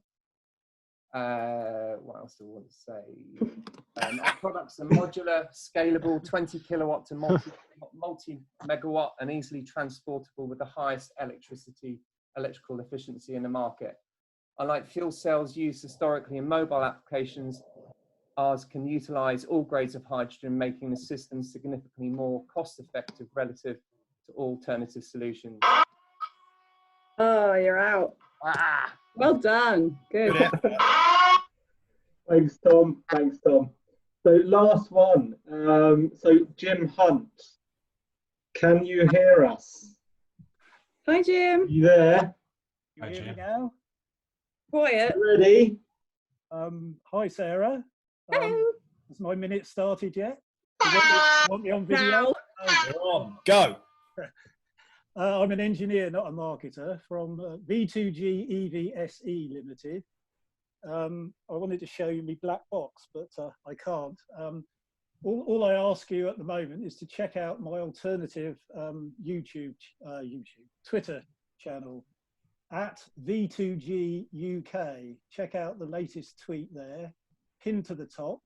All likes and retweets would be much appreciated. I'm holding our glorious government's feet to the fire, as they say. So good. If you'd like to help me spread the message, thanks very much. Over and out.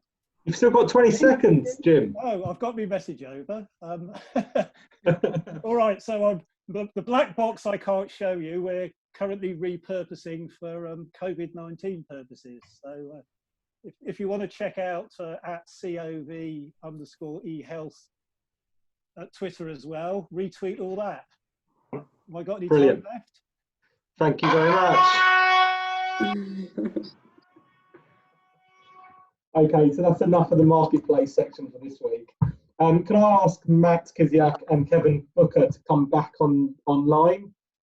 So we're going to, and also Mr. Paul Kirby. So we're going to have 9 people on the panel. I think this is an opportunity now just to really go through some of the questions left on the Q&A. Anybody that wants to be taken off mute to ask any one of us a question. And then last but not least, Paul Kirby will just finish off by give us an update on next week's EV Cafe session. So this is a chance for you to ask any one of us any questions. Feel free to put your hands up. Hi, Paul. Welcome to the cafe. Matt, have you got anything from the mailroom? I can see that we've got 10 open questions in the Q&A panel. Would you like to reel them all off? Yeah, we've still got a few in here. So, Katie, is there any potential for communities with local school or university to have their charging needs supported by the school university car park if infrastructure was installed? Oxford Brookes are already installing charge points at their university campuses. This is part of discussions with the Oxford Citizens Climate Assembly, and I know that we're not just looking at the car parks for the public. We are working with education system, NHS, to look at what can be done there and supporting them. I think after COVID, the one thing that Oxford City Council is really focused on now, and it's being fed back internally, is a new way of working, getting more people to work from home, having much more integration with residents and local businesses than we already have, to make sure that we support them in whatever they need, and especially around transport. There's a lot of talk about mobility as a service as well. which is something new to a lot of the people in the council that aren't in sustainability. So there's a lot of pressure on, can we increase the cycling lanes and can we widen them, please? Brill. Hiten, where do you see the value money being made in public infrastructure? What do you foresee as the barriers? Public infrastructure, I think the onerous process of going through tendering processes and frameworks with local authorities is always a difficult one, and that's very much kind of where we see the challenges, because being a bank, you can't really go to a local authority and literally go, here's the proposition. It's you kind of come into this discussion probably at a later stage. So I think that's where the difficulty is. Whereas when we're talking to corporates, SMEs, we're actually going with a proposition to them, and there's less friction or frameworks or procurement processes that need to go through. So that's kind of where I see the issues. Brill. And also for you, Hiten, amazing community renewable projects are cropping up across the country. Does NatWest provide support for such projects despite them not being a track record business? 100%. We actually, and it's funny you talk about community projects. We did a number of community projects last year in my previous role before joining the Future Mobility Group, and we supported a project in Scotland. So you were pleased to hear that, John. It was fantastic. Again, really, really good concept. Love the fact that it's a community-based initiative, and everyone's up for it. So, where we're trying to educate customers in going for EV and stuff like that. And you get graffiti, like Katie said, where it's not the future. Well, trust me, on renewable side of it, it was amazing. And it was really, really pleasing to be a part of that project up in Scotland. Brilliant. Sam, how will GridServe manage the public users versus commercial versus taxi, etc.? Will it be a first come first served basis or any other plans? Yeah, there's a number of different plans for that. So we will have a pay-as-you-go option, so anyone can turn at any time and use them. And then there'll be a number of different tiered membership options, both for individual consumers, but also for businesses. So we'll have a number of different membership style tariffs, depending on who you are and what you need the forecourt to do. And yes, there was probably going to be some bookable facilities as well, so that you know exactly what you're going to be using and when you get there. Brilliant. Question for everyone. We've all seen the benefits of lockdown on the environment. Is the answer to lower carbon emissions maybe going to take the form of fewer journeys rather than focusing on the transition to electric? How does the panel think future investment in electric charging infrastructure will be affected once we emerge into the new normal of working from home and working smarter with Zoom meetings like this one, for example? Anyone want to take that one on? Sarah. Go on, Sarah. As I always say, we've all enjoyed the projections on the clean air. We're not going to want to get rid of that anytime soon. And regardless of CV19, we're still moving towards electrification of general fleet and individual transportation too. So I want to see a rise in fitness, a rise in e-bikes, a rise in people making their short journeys other than using an individual vehicle, but if they must, make it an EV. So we want to see multi-storey car parks equipped with slower charging and out-of-town rapid charging hubs for everyone to use, including fleet. Anyone else want to add to that? I will just repeat what I said. Sorry. Sorry, Paul. John first. He put his hand up. No, I forgot the rules. Paul, you haven't spoken yet. You go for it, mate. All I was going to say was that obviously within the van sector, I'm not sure that the mileage is going to go down. We're in a growing delivery economy, and I wonder whether the mileage for vans might actually increase. And I think that's great news that Sam might have a bookable option within the GridServe facilities, and thinking like that, we've got to facilitate the ability for vans, which generally have a shorter range, to charge in life so that they can do all the deliveries. So I think mileage may go up for vans. That's just my thoughts. Well, so go on, Katie. I think we will find that we travel less. However, the infrastructure for electric vehicles still needs to improve, especially in rural areas. Karen, I think what you're doing is absolutely fantastic. I know that Wales has got challenges with its electrical infrastructure on its own, let alone rolling out a really thorough charge point infrastructure. My bro lives in the Bracken, so I know that he'd like one, but the infrastructure to his house, which is in the middle of nowhere, is a challenge.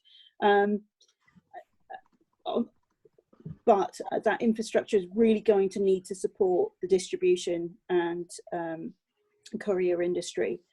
I still believe that we need a charge point infrastructure in cities as well. I don't think that what we have at the moment is sufficient, and I don't think many of these networks are fit for purpose. I don't believe in subscriptions. You don't pay a subscription to use a diesel or fuel or petrol pump. I think there's a way to go, but I think we haven't found that balance, but we do still need a balance of an infrastructure that meets needs. So another question for the panel. As the unprecedented COVID-19 outbreak has put a brake on the auto industry across the globe, the electric vehicle industry has been no exception, with EV sales plunging. How do you see this impacting in the short to medium term, considering issues with China, cost to purchase and grant reduction by the government, and the future as businesses are encouraging staff members to work from home due to social distancing issues? And that's come from Ted Saki. Paul. Again, with vans, you know, we haven't seen a grant change, which is great news. So there is still a lot of promotion behind. I've got another one at 2. So I've got to get my lunch sorted. Jim, you need to go on Can mute, I have a Jim. sandwich? Jim. Sorry, I'm going to mute Jim. Sorry, I should have done that.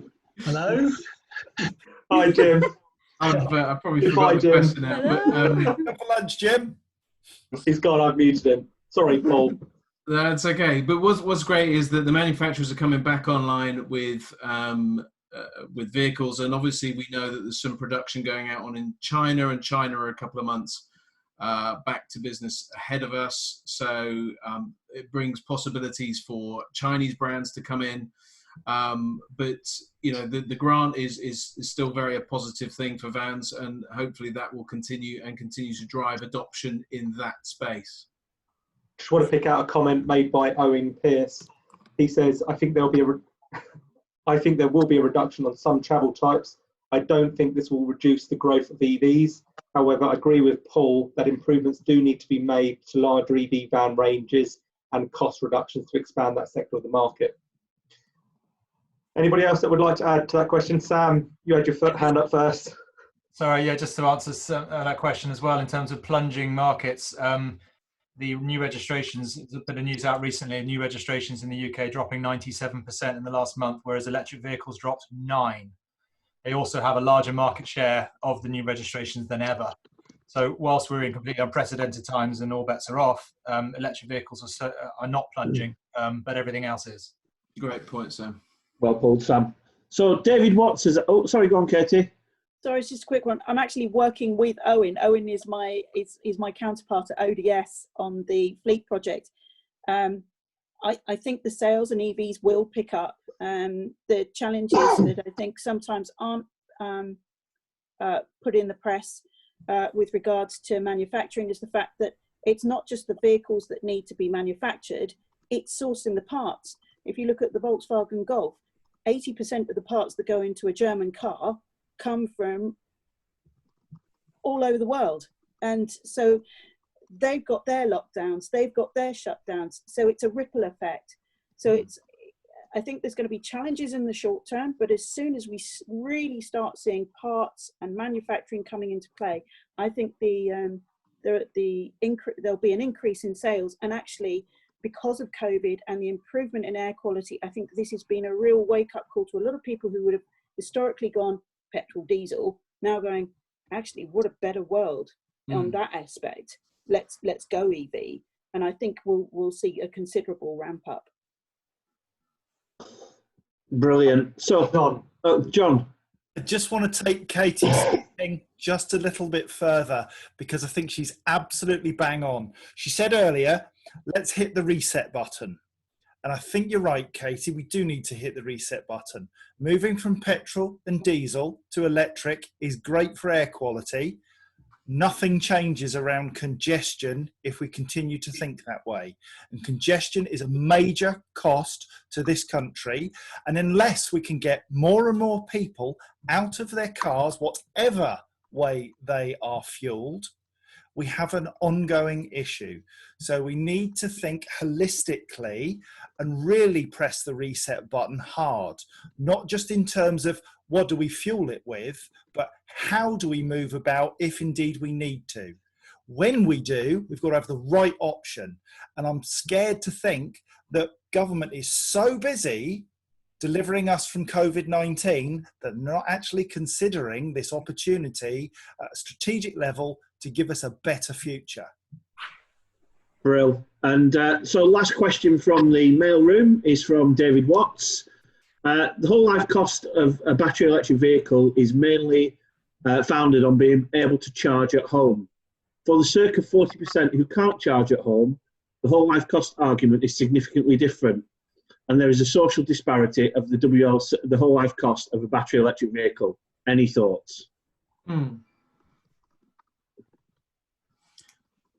I think it's a really good point, and I think the ability to charge at home versus the ability to charge in the public network is an issue, because the price is so different. And when we're talking about the whole life cost model, you know, we can quickly get drawn into I can charge for 5 pence per kilowatt hour, and therefore it's costing me next to nothing, when the average cost is 14p, but then you go out into the public network and it's significantly higher.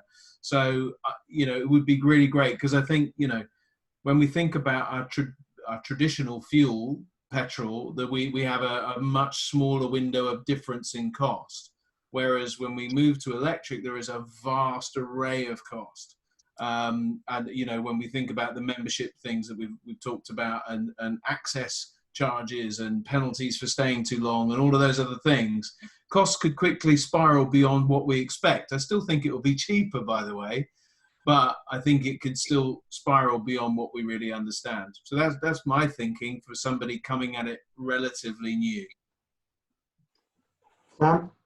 Just one thing to add, slightly sales pitchy here, but one of the other things we'll be doing is, I've already mentioned it before, but we'll be able to supply people with vehicles, and we're going to be including the cost of the charging at the access to the forecourts as part of that lease cost.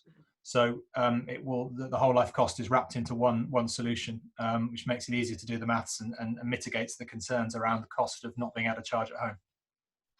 Okay, thank you, Sam.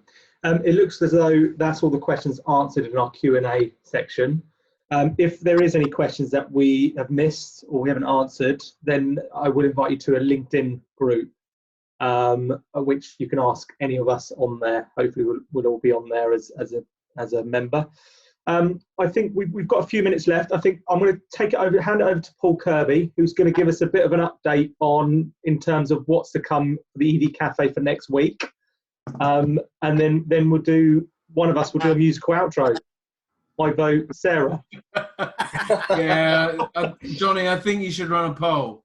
I think there should be a poll as to who's going to do the musical outro, and I vote for Sarah too. Roger. Sam, did you have your hand up then? No, just to vote for Sarah. Yeah. There's 2 votes for Sarah. Yeah. Sarah. 3 votes for Sarah. Yeah. Sorry, Paul. That's fine. No, I'd much prefer. Good. Forget vans for a minute. Let's have Sarah singing. That'll be much better. Okay. So here I am in the back of my van. I'm really looking forward to next week. I've loved this week. It's been fantastic. I'm sure everybody on the chat and everybody been listening have really gained a heck of a lot.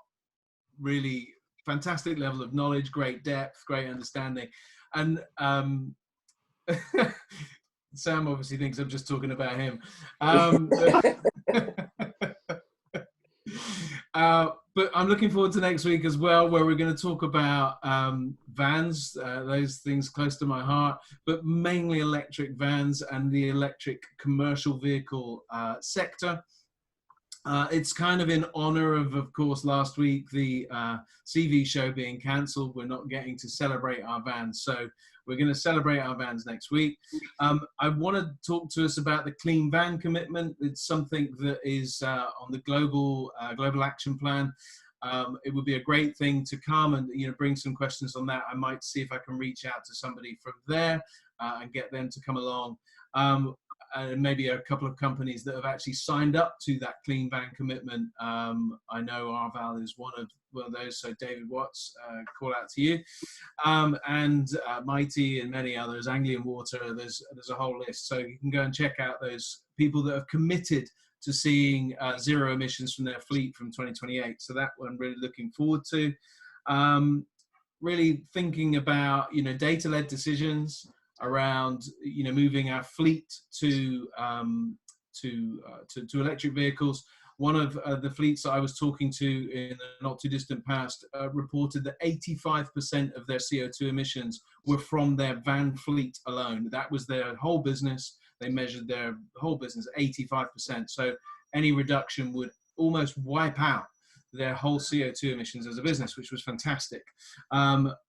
With Sam on the education piece, I really think that is such an important element into commercial vehicle fleets, because these drivers perhaps aren't able to access them as a personal car, but will be driving electric vehicles as their daily job, which will be a transition. It should be very simple. Vehicles, commercial vehicles and cars are very simple to drive, as we know, more pleasurable to drive, as we know. So really looking forward to talking about that.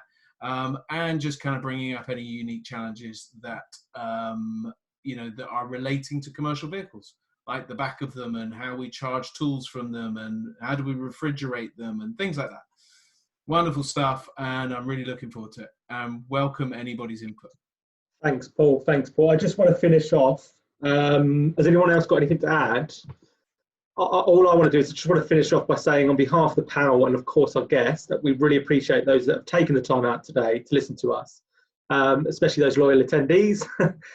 Also, big thanks to the guests today, Sam, Kevin, Katie, Hiten, and those who took place in the marketplace, that new section for today. And we'll carry that on. I've seen a few requests come in for next week's show, so that should be good fun. But more importantly, please remember that it is your show, the audience's show. So please let us know via email, LinkedIn message, or in the chat box what you want to hear in the future. Who do you want to see speak? Who do you want as special guests? Anything like that, then let us know. So yeah, any lasting words, guys, before we end the meeting in a few minutes? Well, we've still got 4 minutes. We've still got over 100 people on the call. Sarah. Infrastructure requires planning. Take the time to think about what you need, take the time to think about the investment you need, and think about the time that you need to see what your fleet really needs. Don't rule out telematics if you've got a fleet of maybe 20 or more, and always get help. Look to your neighbours, see who's done what, take the best bits from what they've done, and don't make any mistakes that they made. John, you've always got to say something last. Bless your heart. Remaradzai brought something really interesting to this today, which was an international perspective. And I think we are very good now at sharing our learning around other things like COVID-19 and counter-terrorism and all that stuff. It's about time we joined the world. So we've had New Zealand, we've had India, we've had Greece, we've had people from all over. Let's learn what's working, what's not working, how can we get those lessons quickly. So I would urge you this week to think about inviting somebody from another country to come along to the EV Cafe, to see what we're doing here, because I think some of the stuff that's going on in Oxford, the stuff that's going on in Bracken, Sam, I mean, your eyebrows, stunning. People need to see that. We have an opportunity to communicate out, and we have an opportunity to act like sponges. Let's do it. And Hiten, NatWest, utterly awesome. Love you. Katie, you had your hands up. Did you want to Yeah, add something? Sam and I have known each other kind of and bumped into each other on a number of occasions over the years. I'm with Sam. Education, and you, Paul, education is essential. It's the one thing that made the project I worked on at Microsoft a massive success. It was innovative, it was creative, it just looked at things in a different way that Microsoft had never really considered with their company car fleet at all. They just literally pushed the cars, you know, whatever you want, have a 5 Series, have an A8, off you go. And I turned around and went, well, do you want to be spending £500 a month in 4 years' time on your company car tax? No. So here's your alternatives. And that is how you get people to really rethink, but at the same time, really educate them, make it really simple, because some people just don't want to spend loads of time on this. So yeah, it's really important to get that education piece out there. I agree completely there. Sam, Hiten, have you got anything else you'd like to add before we... Sam. Just say thanks for Katie's comments, and also just to echo John's, apart from my eyebrows, which I can't believe you've raised so many times. But because you keep raising your eyebrows. A quick check. I have no eyebrows to speak of. I'm just jealous. I've got plenty I can share with you, evidently. I was just going to echo your comments to say that I think the international reach, I think, is a really good idea, but also let's not forget the local people. So if anybody who's listening that knows somebody who's a real skeptic of this stuff, get them in here to talk about it. There's plenty of people on LinkedIn when I put things up that give me the whole 12 volt, not 12 volt, sorry. 2 megawatts? I've forgotten. I know what you mean, Sam, and I can't think of it either. I know exactly what you're trying to say, and I can't even think of it myself. Yeah, V8s and V12s, they're the future, and I just want to get those guys in here so we can talk about it with them. Yeah. Skeptical Thomas, they call it, don't they, John? They do indeed, mate. They do indeed. One thing I want to pick up before you move on. Peter Bracken has mentioned in the comments, I'm driving around the world in an EV. I'd appreciate some help. So Peter at the-scrum-doctor.com, rolls off the tongue. And there's a phone number there. If you can help Peter, give him a hand, because driving an EV around the world is mental. I've just put Peter off mute, so if he wants to add anything to that. I know we're running over time here, but Peter, you there?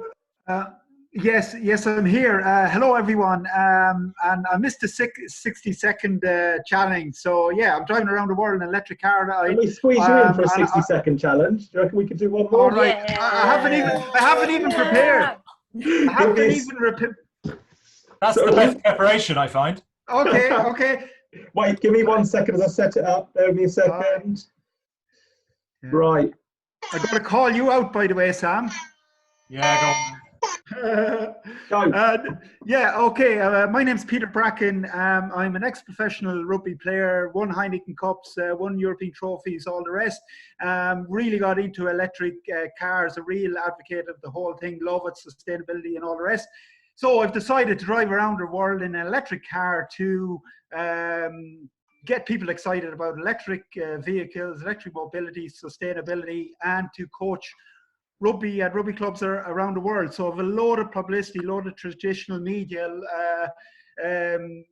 everything for partners or whatever. So I'm looking for a car, and I'm looking for sponsorship. I'm about halfway there, and it's all looking good.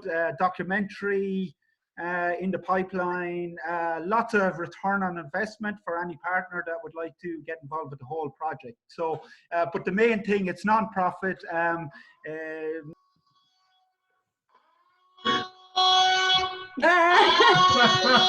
Sorry, that's you done, Peter. Peter, let me just say, Peter, you need to get in touch with Martin Afire. I have Martin. I'm going to get Martin in the car, and we're going to drive around London and talk EVs. Well, if there's two big rugby players in the car, you're going to reduce your range. That's for sure. Have you spoken to Chris in Scotland? Chris Ramsey. The Monster Rally. Yeah. So on that note, then everybody, I think it's. Let me just say, Johnny. Sing you out. Oh, I can go anywhere in the world. Sorry. I can sing you out. I'm going to announce where I'm moving to after this call. So I'm just going to let you know that it's coming out on LinkedIn. It is relevant to electric vehicles, and you will see me later. Brilliant, Okay. brilliant. Look forward Go, to that. Sarah. I'll keep an eye on that. Go on then, Sarah, you're up. I can only Musical think of outro. one song. I was going to go, won't you jump in my car? I'm going to drive away. It's fully electric. And it won't explode like these. Bye, everyone. Oh, is that it? All right, bye. Love you all. See you, Cheers. everyone. Love you Cheers, too. people. Goodbye.